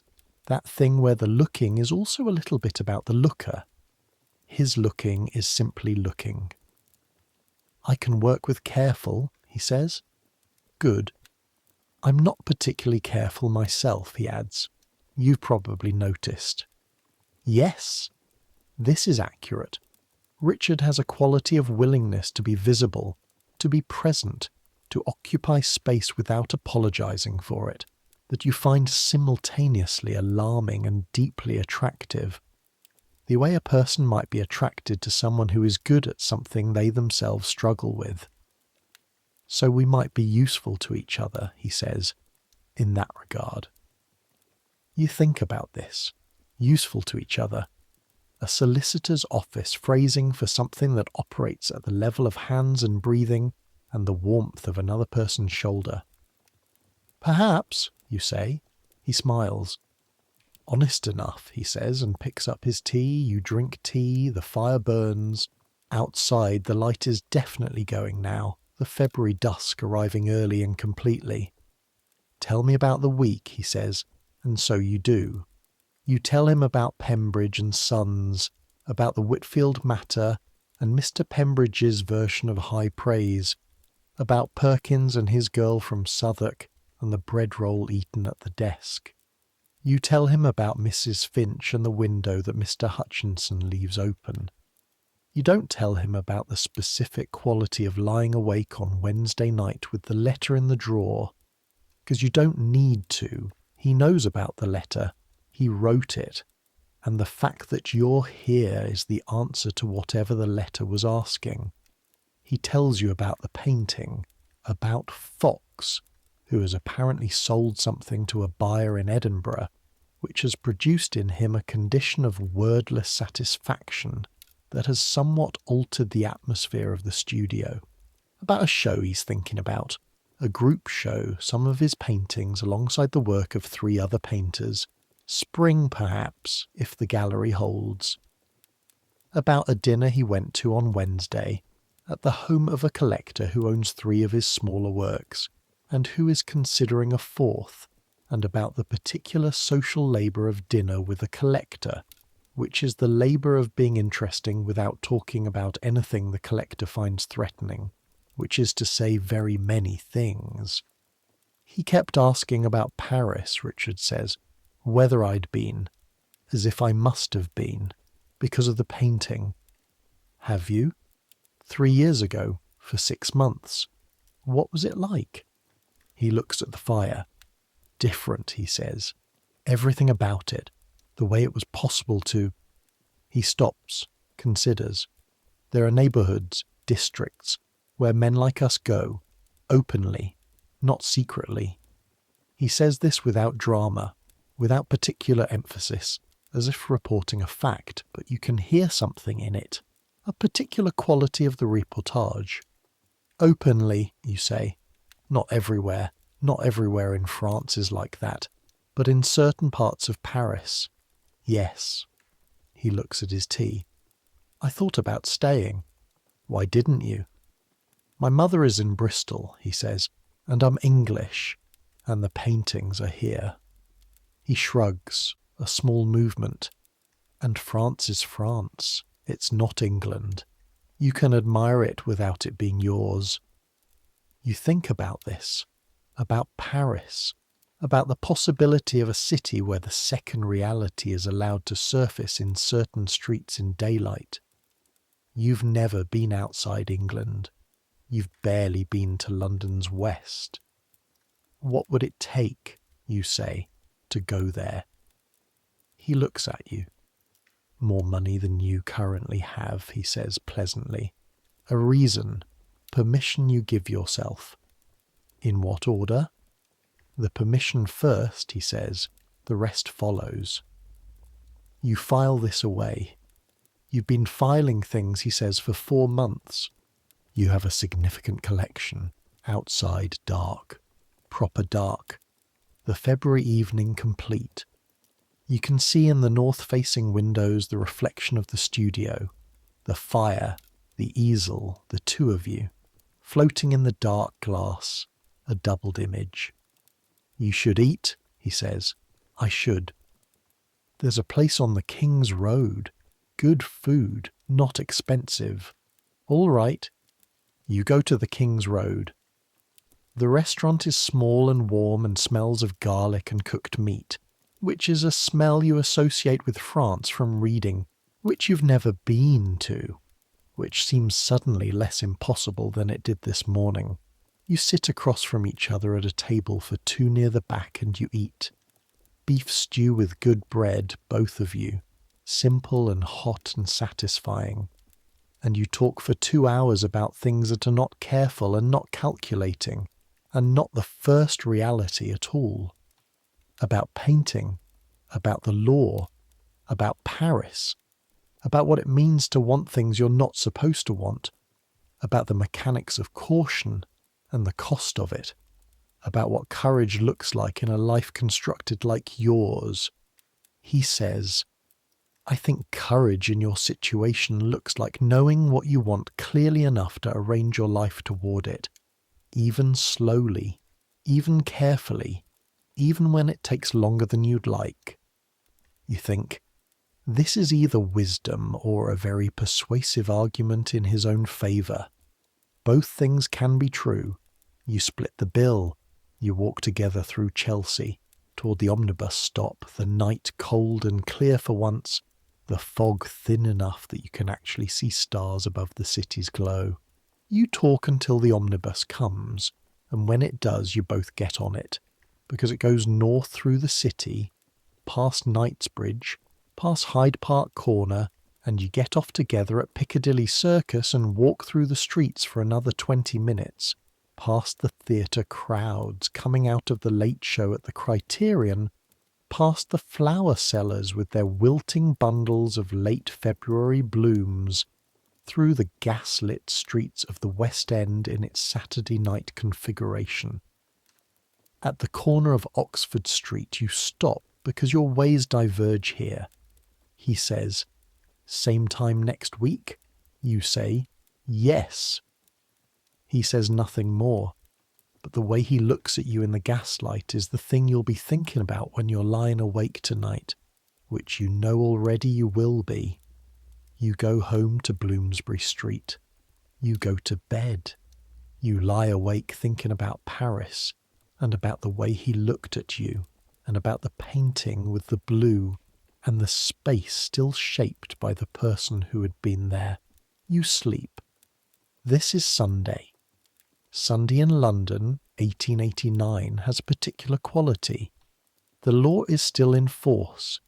The Sunday observance laws, dating back to the Puritans, technically prevent most commercial activity, which is mostly honoured in the breach in central London but mostly observed in the residential streets, and the city shifts register, quieter. Not silent, never silent, but a different quality of sound. The heavy weekday machinery of commerce paused, replaced by the Sunday sounds. Church bells, obviously many of them. London's hundreds of churches all doing their business in the morning and the evening, and between them a quality of collective breath. You don't go to church. You know you should for the appearance, and most Sundays you do, with the routine sincerity of a man who has decided that church is part of the first reality, and that the first reality requires maintenance. But this Sunday you don't, because you woke up late and the rain started at 9, and the particular combination of lateness and rain creates a condition in which church becomes impossible to justify. Instead you read, You write a letter to your mother in Gloucester, which is something you do every 2 or 3 weeks. A letter that is carefully calibrated in its content. Ordinary, cheerful, specific in the details of work and neighbourhood and the city's novelties. The underground, the new electric lights appearing on some of the main streets, the omnibus that now runs from Bloomsbury all the way to Shepherd's Bush, vague in the details of any social life that exists outside Pembridge and Sons and the neighbours on Bloomsbury Street. Your mother writes back with news of Gloucester, of Clara's engagement, of the pharmacist's shop, of the church, of the village gossip that has not materially changed in the 2 years of your absence. She writes with a warmth that you find both comforting and slightly painful, because the warmth is directed at the Edmund she knows, who is real but incomplete. You fold the letter to your mother and address it and set it by the door to post tomorrow. You write a shorter letter to Richard. Not formal, not careful in the way the first letters were. 2 paragraphs about next Saturday and a question about the painting, whether the figure has become more or less visible in the past 24 hours. You seal this letter without rereading it, which is a change. You read for the afternoon. The novel has become more interesting in the past 100 pages, the plot having finally committed to something. Evening, bread, and the remains of the cheese, eaten at the table with a book propped open. Mrs. Finch makes an appearance in the kitchen to express opinions about the state of the tea kettle, which seems unrelated to anything you've done, but which you accept as part of the texture of Sunday. Mr. Hutchinson knocks on your door to ask if you have a spare match, which you do, and in the exchange of the match there is a brief conversation about the weather and the cricket season, which starts with the spring, and which Mr. Hutchinson follows with the faith that suggests it has taken on the function of religion. Night, cold room, thin blanket, the city outside. You think about the week ahead, the work, which continues, the letters to file, the letters to write, Mr. Pembridge's quiet satisfaction with the Whitfield matter, Perkins and his girl from Southwark. You think about Saturday and the studio and the restaurant and the walk through Chelsea in the almost clear February night. You think about the calculation. Here is the calculation as honestly as you can state it. You're a man who lives in a city in a time when what you are is illegal. The law that makes it illegal was written 4 years ago by a politician who added it to another act late at night, almost as an afterthought, as a rider to legislation about prostitution, and it has been in operation since without significant opposition, because the men it targets are not in a position to oppose it publicly without the opposition itself constituting evidence. 2 years of hard labour, which means what it says, labour that is hard, conditions that damage health, a prison population with which you would not expect to have much in common, a life outside prison that, upon release, is marked in ways that cannot be fully recovered from, employment gone, reputation destroyed, family relationships. You think of your mother's letters, their specific warmth, altered in ways that may or may not be repairable. This is the risk. On the other side of the calculation, what you felt in the small sitting room at Cornelius Fairfax's house, with Richard's hand near yours on the settee cushion, what you felt in the studio this afternoon, watching him work, existing in the same room without having to perform anything, what you felt at dinner on the King's Road, 2 hours of conversation that operated at a level of honesty you access almost nowhere else in your daily life. The calculation always comes out the same way, which is why you're still making it 2 years in rather than having resolved it in either direction. You are careful, you're not living, You close your eyes. Outside, the city. Always the city, its millions of lives. In the gin shops, probably still open despite the Sunday laws, which are observed in principle and violated in practice on a citywide basis. In the parks, the cold dark parks, where men walk in certain paths for reasons that would look, to the casual observer, like simple walking. In the houses of the aesthetes and the bohemians, the fires burning, the wine open, the conversations moving toward things that the daytime world cannot contain. In the lodging houses of Bloomsbury and Islington and Lambeth and Bermondsey, the single rooms, the thin blankets, the cold basins, the men lying awake making the same calculation you're making. You're not alone in this, which is something you know abstractly and feel, in certain rooms on certain evenings, concretely. The rooms above bookshops and the studios in Chelsea and Cornelius Fairfax's house with its hyacinth in the hall, these are not anomalies. They are evidence of a world that exists in the gaps of the one the city presents to itself. A world that has always existed, will exist long after the specific laws of 1889 are replaced by other laws or no laws, because the people who populate it are not a political movement or an anomaly or a mistake in the social order, but simply people. People with the full range of human needs and desires, navigating the specific conditions of the time they were born into. You know this intellectually. On the best evenings, in the best rooms, you know it in the body. The church clock strikes 11. You let your thoughts slow. The day's edges soften. Think of it like this. There is a city outside your window that contains, in its 5 million people, every conceivable variety of human life. It contains the Archbishop of Canterbury and the men who sleep under the railway arches at Waterloo. It contains the Queen in her palace to the west, and the match girls who struck for better wages last year, and the Russian Jews who arrived last decade from the pogroms and built their community in Whitechapel with a speed and completeness that still astonishes.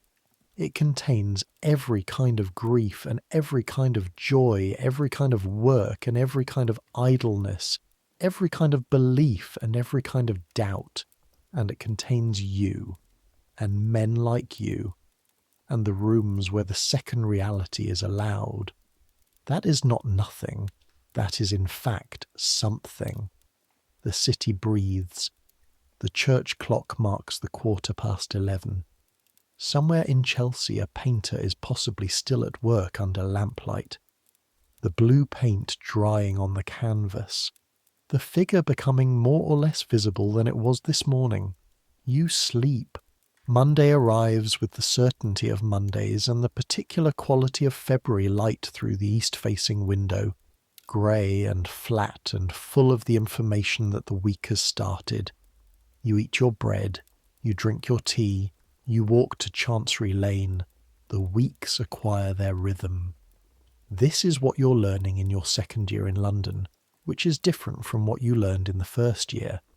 The first year was discovery, the city revealing itself one neighbourhood and one risk and one room at a time. The sheer novelty of it requiring most of your attention. The second year is rhythm. The discovery continues but at a lower temperature, and beneath the discoveries the pattern emerges. The working days with their accumulation of small tasks and their calibrated social performances, the evenings with their calculations, the Saturdays with their particular possibilities, the Jermyn Street baths, the correspondence with Richard, which is becoming more frequent and less guarded, the letters shorter and more direct, the handwriting on both sides becoming a kind of shorthand. Saturday afternoons in the studio, or walks along the embankment when the weather allows, or the restaurant on the King's Road, which has become by some unspoken consensus your restaurant, the two of you known there by face if not by name, The gatherings, when they happen, Cornelius Fairfax's house again, twice more through the late winter, a smaller evening at Percy's, an afternoon party in the rooms of the painter Fox, who turns out, when he surfaces from his habitual concentration, to have opinions about most things and a quality of dry wit that emerges at intervals with the unexpected pleasure of something you weren't expecting. You are building a life.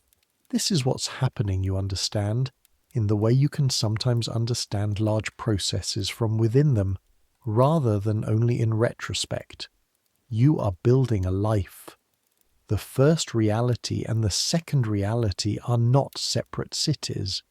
They are the same city, the same streets, and you move through both of them every day with the skill you've been developing for years, the skill of being more than one thing at once. Not effortlessly.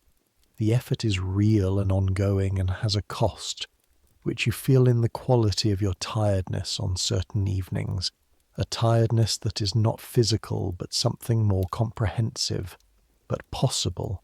Possible in London in a way it wasn't possible in Gloucester. Possible in 1889 in a way it would not have been possible in 1849 or 1829, when the laws were not better, were in fact worse. In specific ways, the capital offence still on the books until 1861. But the city was smaller, its rooms fewer, the density of lives less available to produce the pockets that make it all possible. March comes with slightly better light, the days perceptibly longer, the fog lighter, the temperature not yet warm but no longer the specific assault of February. The cherry trees in the square near Bloomsbury Street come into something approaching blossom, pink-white and slightly premature, and you notice them one morning on your way to work with a specific pleasure that is entirely uncomplicated. Spring. In the studio on a Saturday afternoon in March, the north light is different, brighter, flatter, more revealing. Richard has been working on a new canvas, not the blue one, something different, smaller, more intimate. You're not sure yet what it is. He's not telling you. The not telling is part of the process. It will become clear.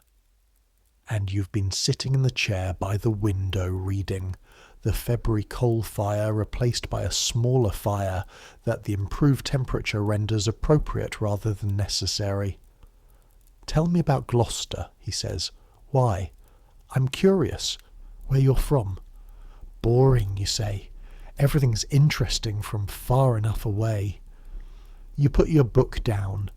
You think about what to say about Gloucester, which you haven't been back to in 8 months, which exist for you now primarily as the destination of your mother's letters. It's a cathedral city, you start. The cathedral is Norman mostly, very old. They hold music festivals there. 3 cities, Gloucester and Hereford and Worcester, taking turns. When I was a child, I thought the 3 Choirs Festival was one of the important events in the world. Then I came to London. He smiles without looking up from the canvas. My father's shop is on a street near the cathedral. A pharmacy. Small, very clean, smells of camphor and something herbal. My father is precise. About the shop, about everything. He could tell you the exact inventory of every shelf. My mother is different. She's the one who keeps everything running.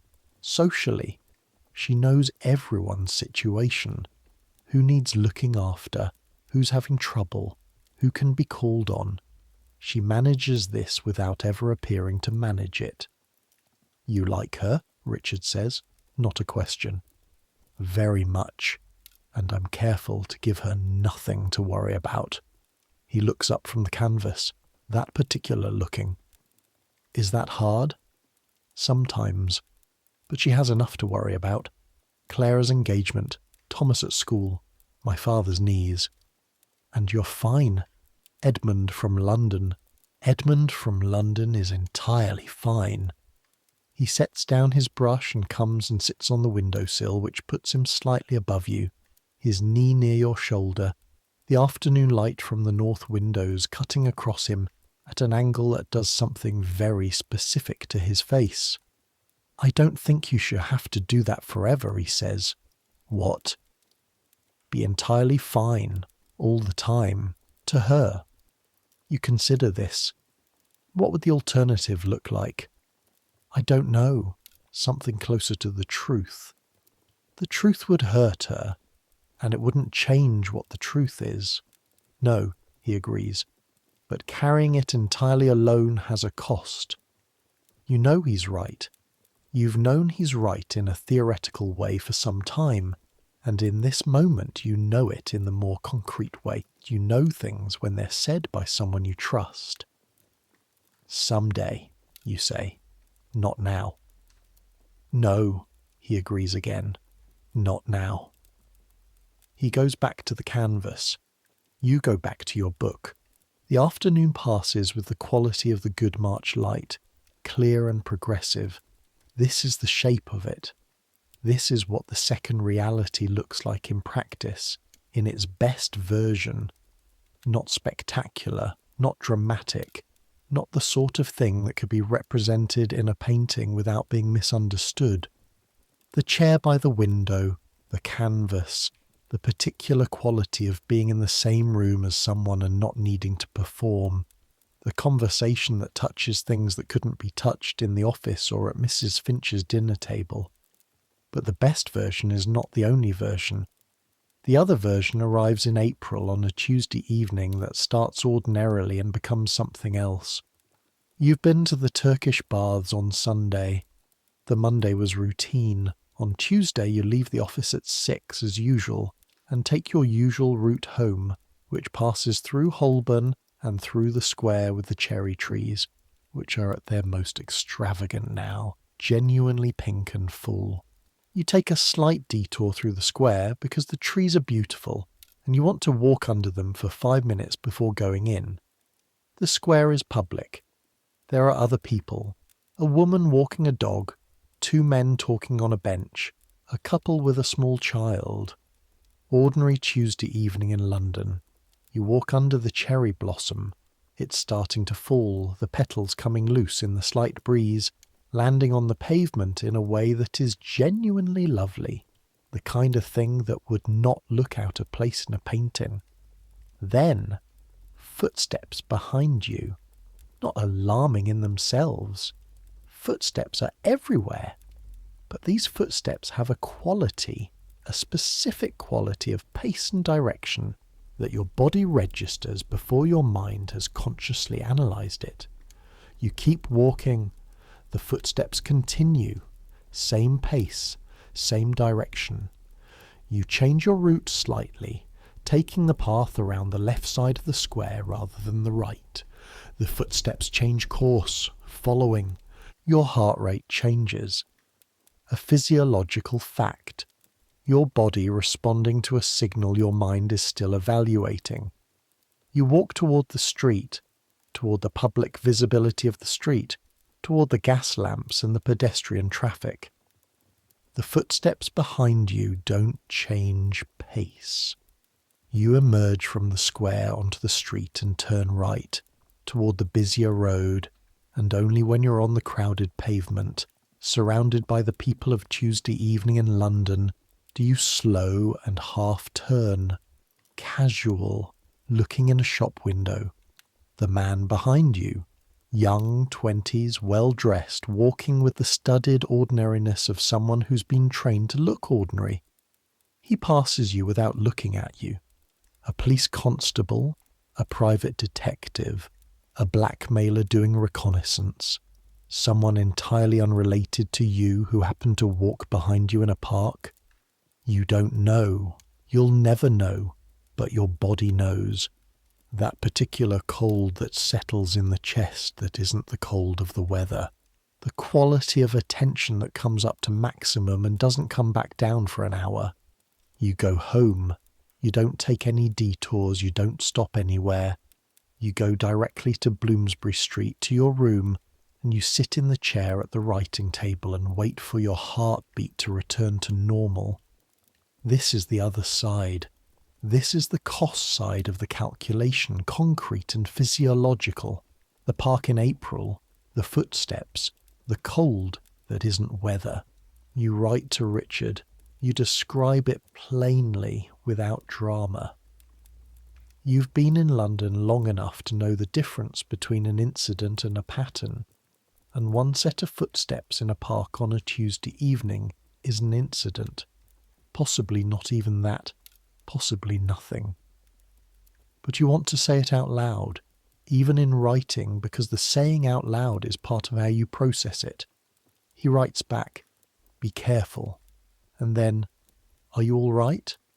You write back, "Yes, this is also true. You are all right." Shaken, briefly, in the way that incidents shake you, the physiological response lasting longer than the mind's analysis requires. But all right, the weeks of spring continue. They do this. They continue. The cherry blossom falls, the trees go green, the days lengthen, and the quality of light in London changes, becomes more present, the grey relenting, the particular blue-grey of London's summer sky appearing on better days above the streets, with a quality that is almost startling after the winter. You do not go back to the square by the same route. You go to Jermyn Street. You go to the studio on Saturdays. You attend 2 more gatherings, smaller ones, more carefully selected, the attendance process now involving a preliminary conversation with Richard about who will be there and what the context is and what the risk assessment looks like. These conversations having the flavour of military planning conducted in civilised circumstances. One of the gatherings is at Richard's studio, which he's never done before, and which produces in the studio a quality that is both familiar to you and utterly changed by the addition of 8 other people. You watch him host, which is something you haven't seen him do, and you observe that he does it with the same quality of genuine engagement that he brings to everything else. The quality that remains the most disarming thing about him, the absence of performance. You talk to people at the gathering. The painter Fox, who is significantly more communicative than usual, which you attribute to the good Burgundy that Adrian, Cornelius Fairfax's doorman, it turns out, who is also a poet and also Adrian's actual name, has somehow produced for the occasion. A man named George, who is something in publishing and who has strong opinions about Zola, which he delivers with the authority of someone who has read everything and expects to be listened to. An older man, perhaps 55, whose name you don't catch and who stands near the north-facing windows looking at Richard's paintings, with an attention that suggests he's not simply looking. You find yourself talking to him toward the end of the evening, when the party has thinned and the Burgundy is mostly gone. You know Richard's work, you say, which isn't a question. I've followed it for 6 years, the man says. He has a precise way of speaking that suggests careful habits, possibly a legal or academic background, the consonants very clean. Before he was showing, I bought 2 paintings from him when he was still in Chelsea the first time. What did you buy? He describes them. Small works, apparently, earlier than the large blues, you know, more representational, figures in interior spaces. He describes them with the memory of someone who has spent time with them. Does he know?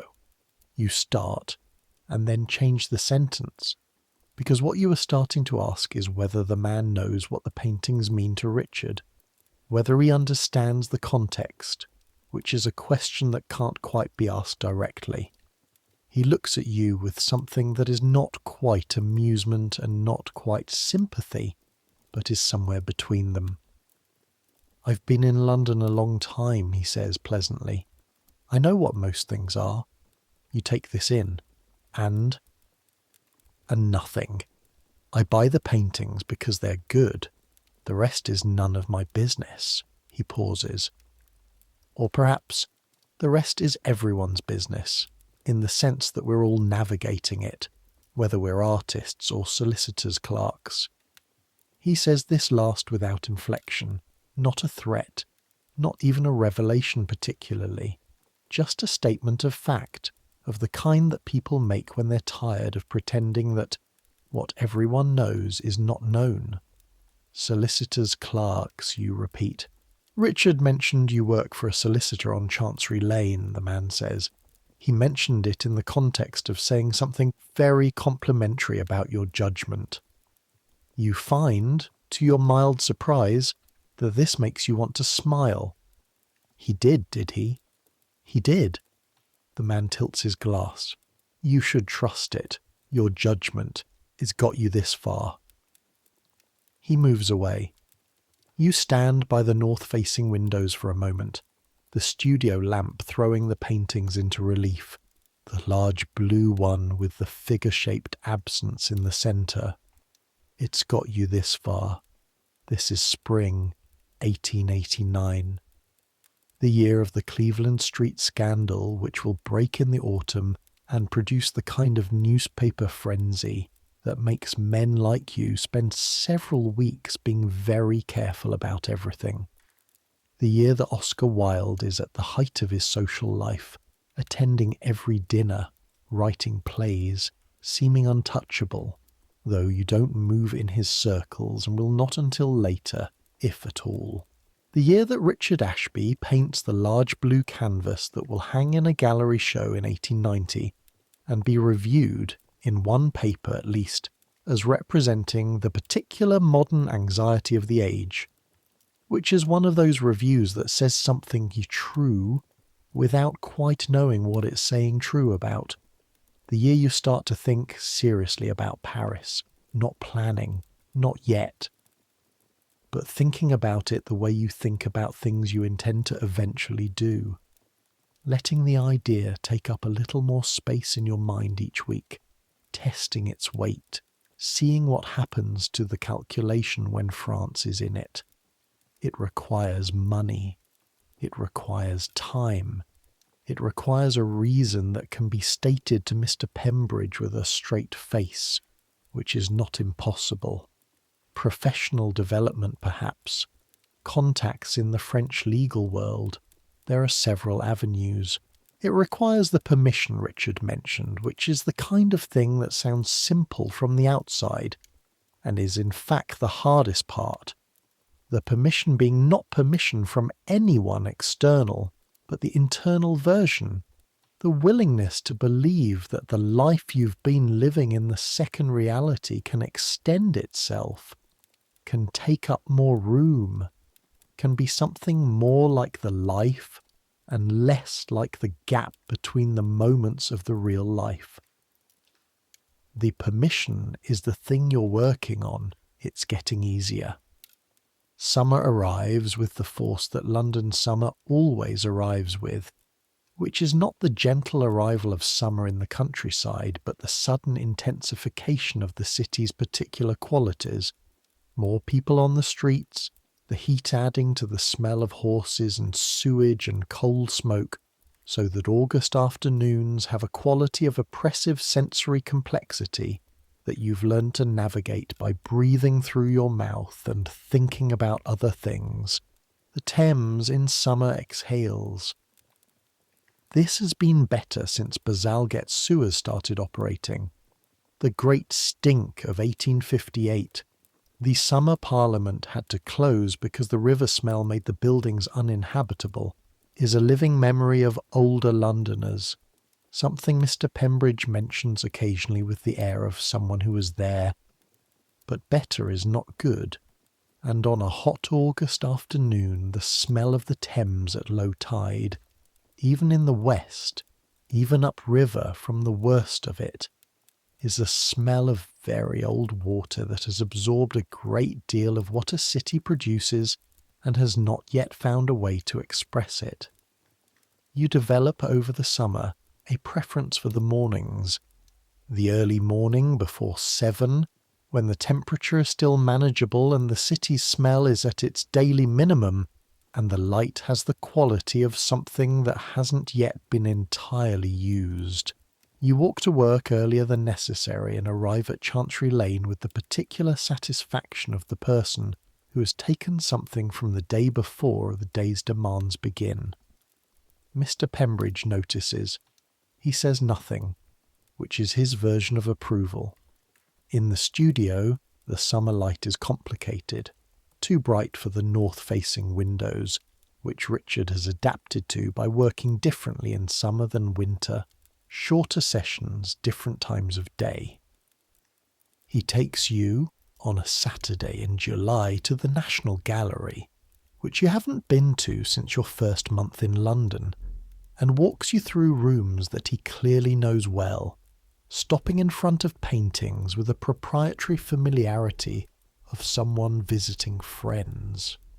This one, he says, stopping in front of a large Dutch interior, a woman reading a letter by a window, the light coming from the side with that quality Dutch painters managed of light that seems to come from inside things rather than simply fall on them. This is what I'm trying to do. Not this exactly, but this problem, how to paint light from the inside. You look at the painting. The woman is reading her letter. The window is open a crack. The room around her is ordinary and specific. A map on the wall, a table with a blue tablecloth, the particular weight of the cloth visible in how it falls. The letter, you say. What about it? You can't see what's in it, but you can see that it matters. Whatever it says, it matters to her. It's in her face, in the way she's holding herself. He looks at you. Yes, he says, exactly. You stand in front of the painting for a while longer. Around you, the gallery does its Saturday business, the visitors coming and going with their varying degrees of attention.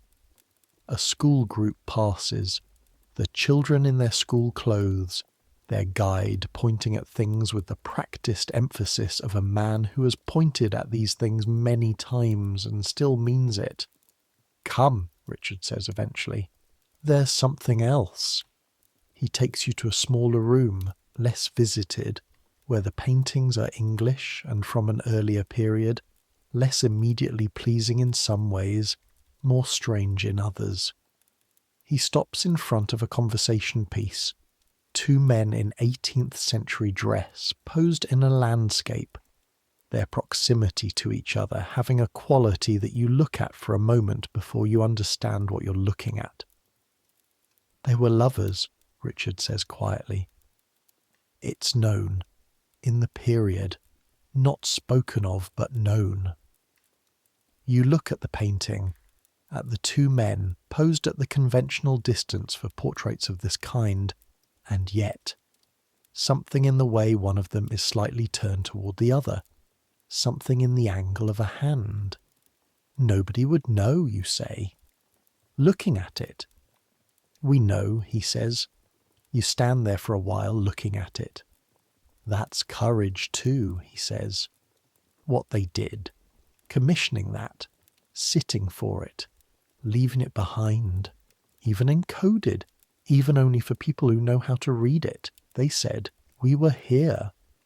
You feel something when he says this, something in the chest, something that isn't entirely comfortable, but is something you want to hold rather than put down. Yes, you say. The gallery, the painting.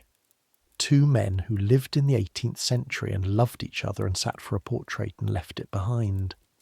The light from the window in the Dutch painting coming from inside things. You are here, in London in 1889, in the specific complicated circumstances of your specific life. You are here. That is not nothing. Afterward, you walk along the embankment. It's warm enough to be pleasant, and the Thames is at a level and a stage of the tide that makes it look almost dignified, the light falling on the water with a quality that, if you were a painter, you would probably want to paint. The Chelsea embankment on the south bank is visible across the river. It's brick and iron with the quality of the genuinely Victorian, that mix of ambition and practicality and slightly aggressive grandeur that characterises everything the period builds. I'm going to Paris in October, Richard says. You take this in. How long? 2 weeks, maybe 3. The show? Partly, and I want to see things, people. There are painters I want to see in person. A pause. The river moves with its characteristic indifference. I'd like you to come, he says. You're quiet for a moment. The embankment, the river, the light on the water. 2 weeks, you say. 3, if you can. I'd have to speak to Pembridge. Yes, I'd have to have a reason. You can manufacture one, he says. You're intelligent and you're good with language and you've been working for this man for 2 years. He respects you. Ask him. The permission, the internal permission that has to come first. You watch the river. All right, you say. He doesn't react outwardly in any obvious way, which is how he receives important information you've learned. It goes in, it registers. The reaction happens somewhere internal and emerges later in other ways. But you can feel the quality of the silence beside you change. Good, he says. Good. You walk on. The river walks with you, the way rivers do, parallel and indifferent and present. This is what summer looks like from inside the second reality. The gallery and the conversation piece and the 2 men who sat for it, leaving their evidence behind. The studio and the light and the canvas with the figure-shaped absence. The letter in the drawer you didn't leave in the drawer anymore. The letters that have gotten shorter and more direct, which is another way of saying more true. The permission, which you're giving yourself one decision at a time. The weeks turn. August becomes September. The light changing with that particular September quality that is different from summer light, slightly lower, slightly more golden, the way light looks when it's considered rather than overwhelming. The smell of London changes, the summer stink giving way to something more autumnal, the coal fires starting up again in the residential streets, the smell of rotting leaves in the squares. You speak to Mr. Pembridge in the 2nd week of September. You tell him that you have an opportunity to make some professional contacts in Paris, which is not untrue in the abstract sense because Richard has mentioned people, lawyers and businessmen who move in his circles, connections that could theoretically be professional. You tell him that you have not had annual leave in the 2 years of your employment, which is accurate.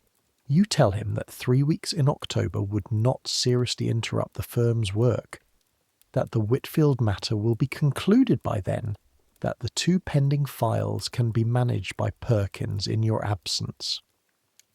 Mr. Pembridge listens to this. He does the thing he does when he's making an assessment, which is say nothing, and look at a point slightly above your head. Then he says, 3 weeks is a long time. 2, you say, and a few days. When in October? From the 15th? He thinks. The clock loses its 4 minutes in real time. Take 3, he says. Come back knowing something useful. You say thank you. You say it with the appropriate level of professional gratitude. You walk back to your desk and sit down and pick up your pen and begin writing a letter, except that what you're actually doing for the first 30 seconds is simply breathing. The breath you've been holding without knowing it since you sat down across from Mr. Pembridge. 3 weeks. You write to Richard. His response comes back the next morning, which means he must have replied immediately on receiving it. His terrible handwriting more chaotic than usual, the letters leaping forward. He wrote only, "We're going. October the 15th. 6 weeks away." The weeks between are the weeks of the Cleveland Street scandal, which breaks in late September and produces exactly the kind of newspaper coverage that makes men of your description very careful about everything for a period of time. A male brothel in Cleveland Street in the West End. Post office telegraph boys among the participants. The suggestion of aristocratic clientele. Lord Arthur Somerset's name in circulation. The newspapers handling it with the specific delicacy of the period, never quite saying what they are describing, using circumlocutions that everyone who knows how to read them understands perfectly, and everyone who doesn't can maintain their ignorance with the assistance of the paper's own self-censorship. You and Richard don't talk about it directly, even in letters. You don't need to.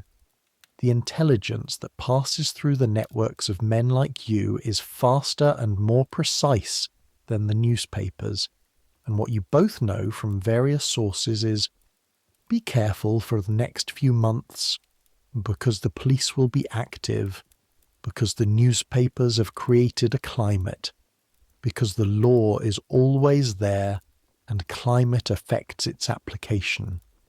You are always careful. You are careful in the specific way that this moment requires, which means fewer gatherings, more circumspect correspondence, the park by a different route, the particular quality of heightened alertness that settles in and doesn't lift until the temperature drops. But October 15th is October 15th. The Gare du Nord is the Gare du Nord.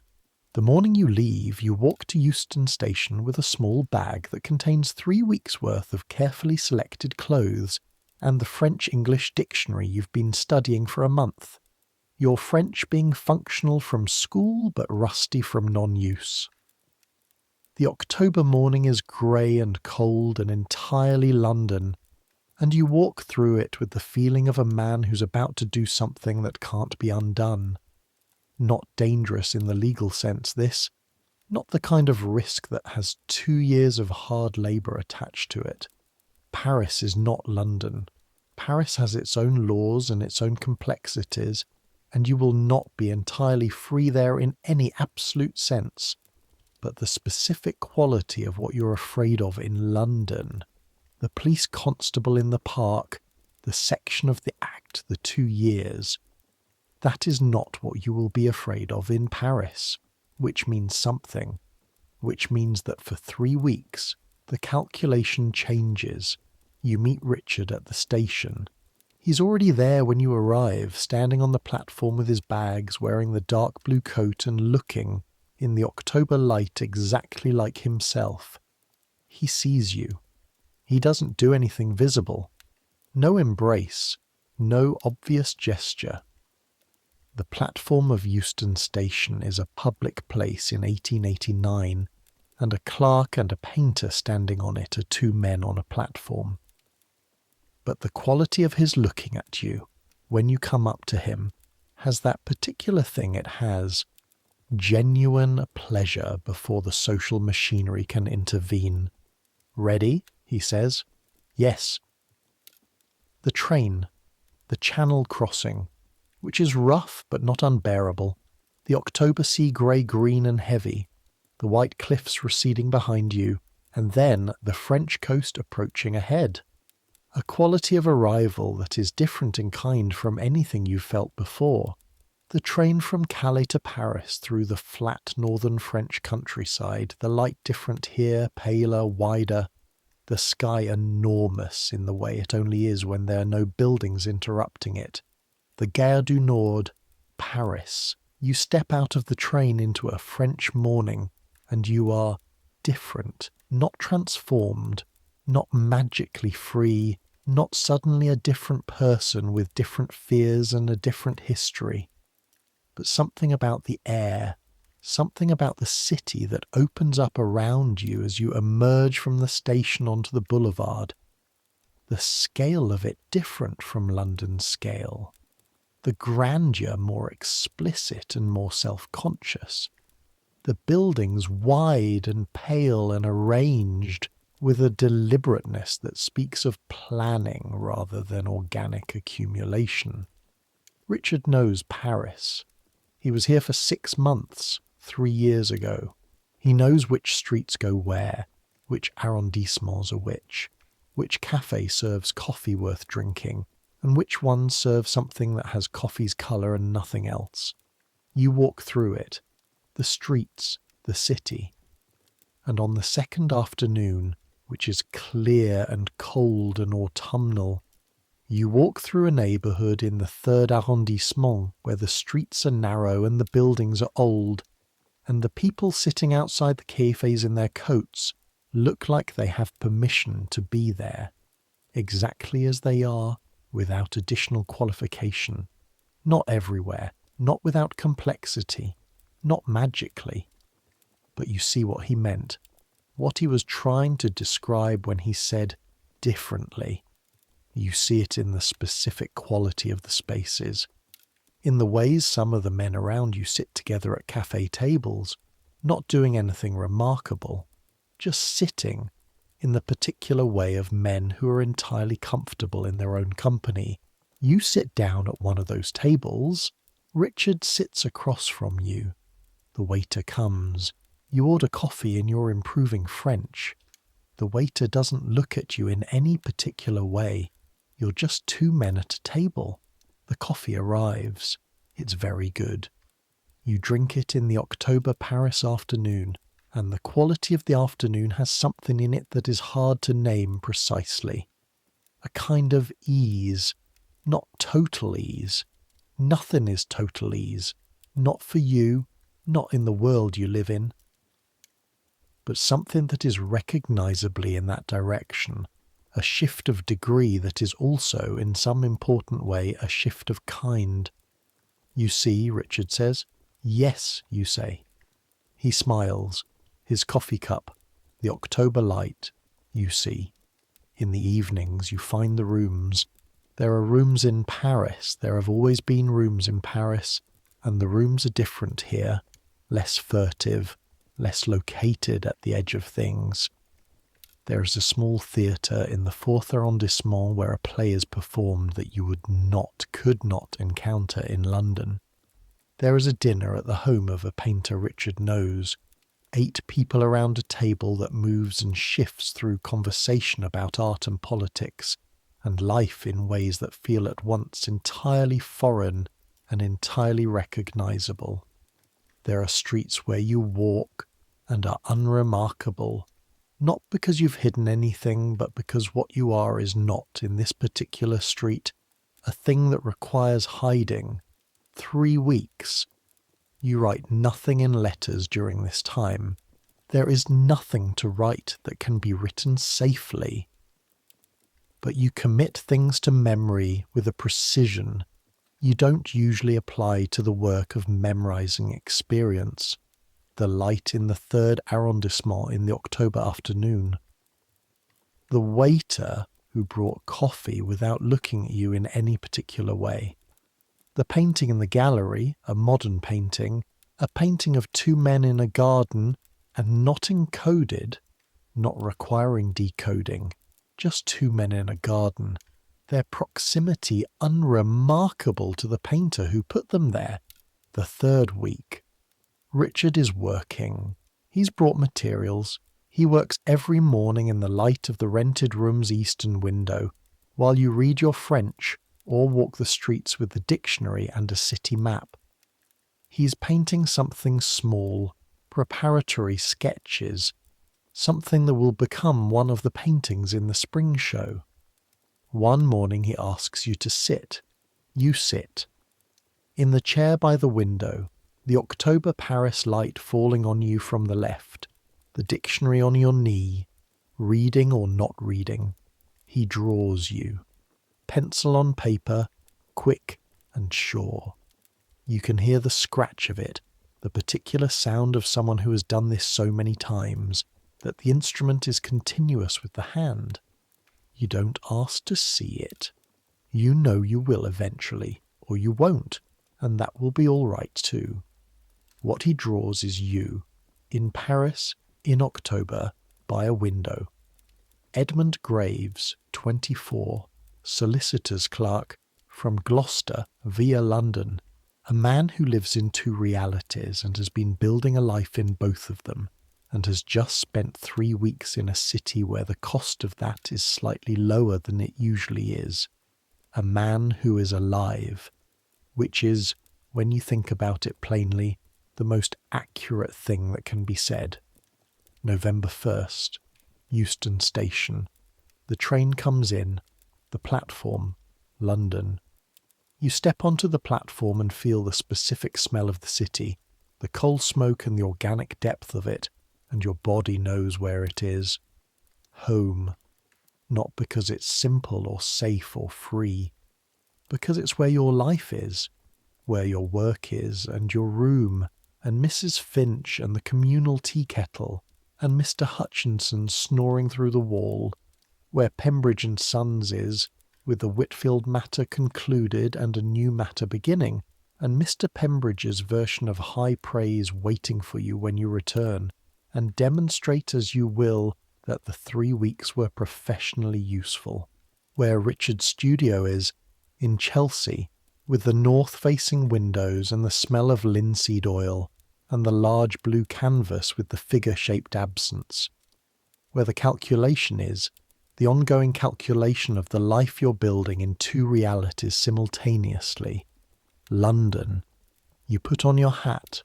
You walk out of the station into the November city, your bag over your shoulder, your mind clear, your French slightly better than it was, the October light of Paris still somewhere at the back of your eyes.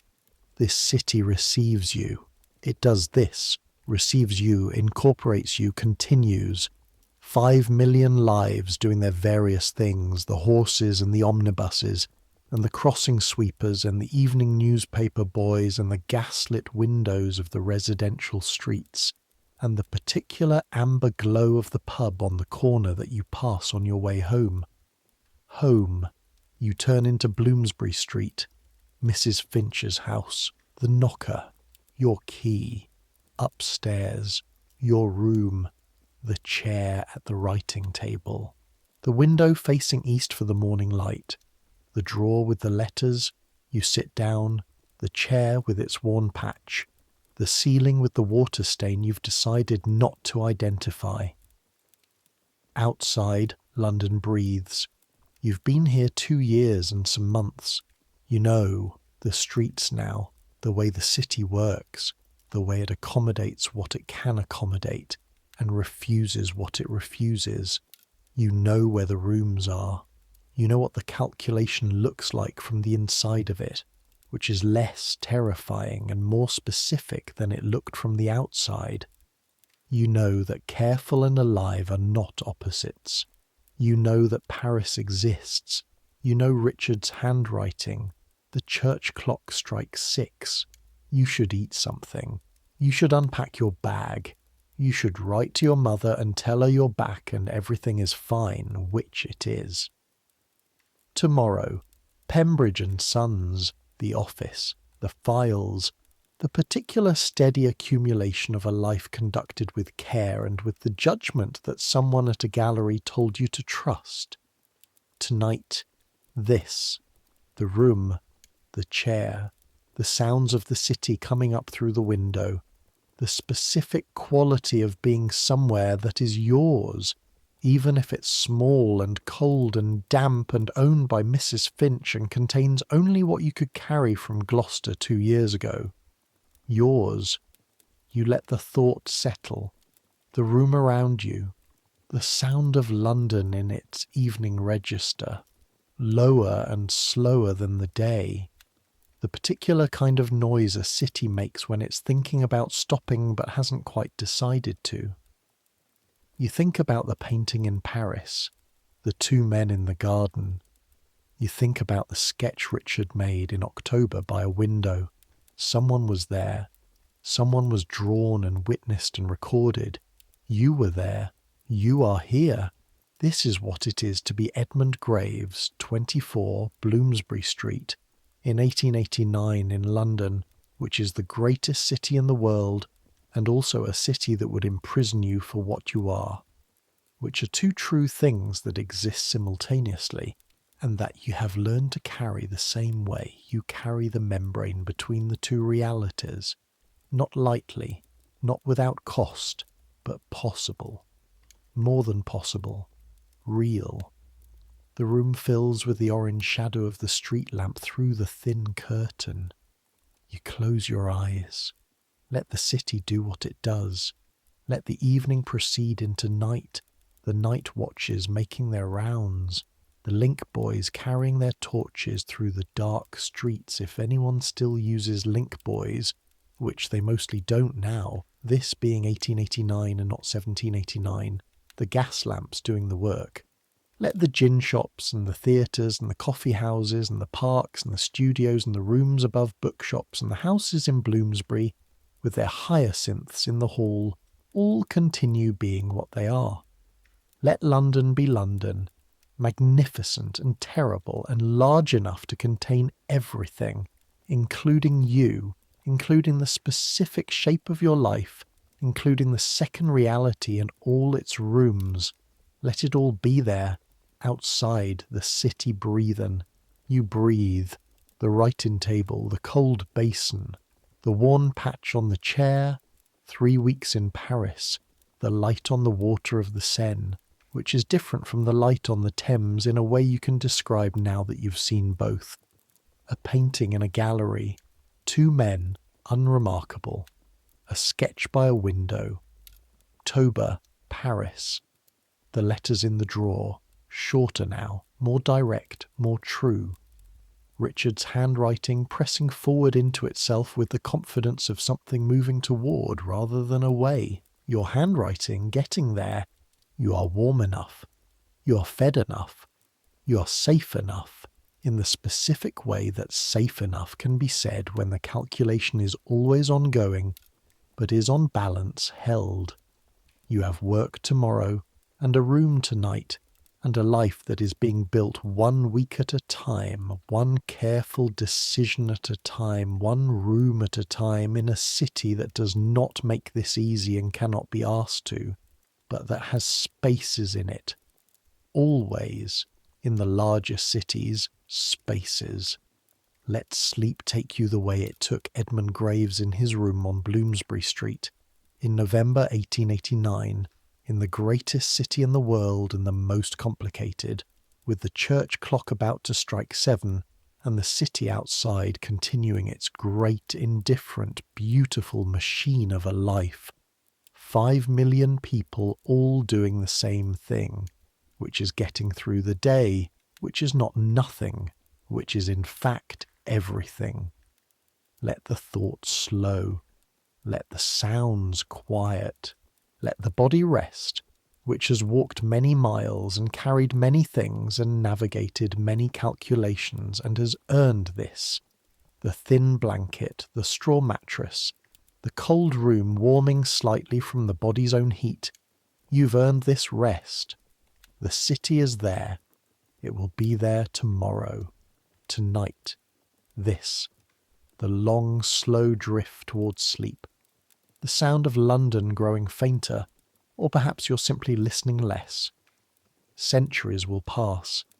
The streets where Edmund Graves walked will become different streets, paved differently, lit differently, the horse dung replaced by exhaust, and then by something cleaner still. The gas lamps will give way to electric. The Turkish baths on Jermyn Street will still be there, if you look for them.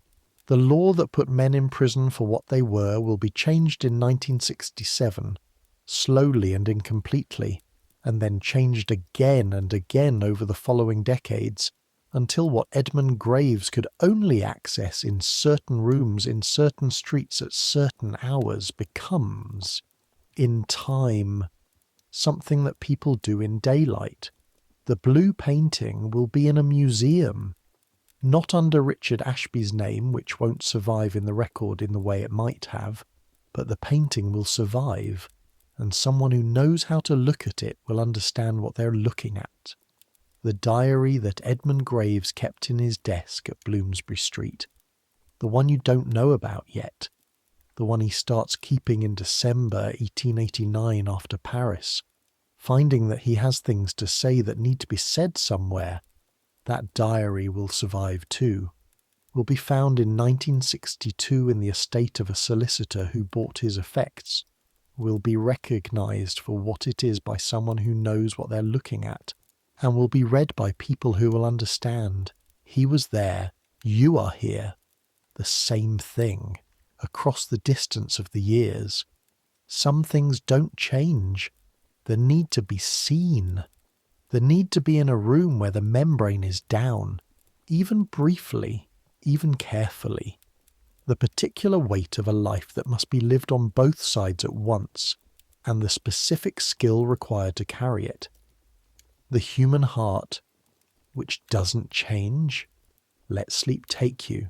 Let the city hold you, the way cities hold their people, the way London holds its 5 million in its February fogs and its October light, and its cherry blossom squares, and its rooms above bookshops and its galleries with their paintings of two men in a garden. Unremarkable. You are unremarkable. You are entirely particular. Both things are true. Let them be true. Let sleep come. Good night.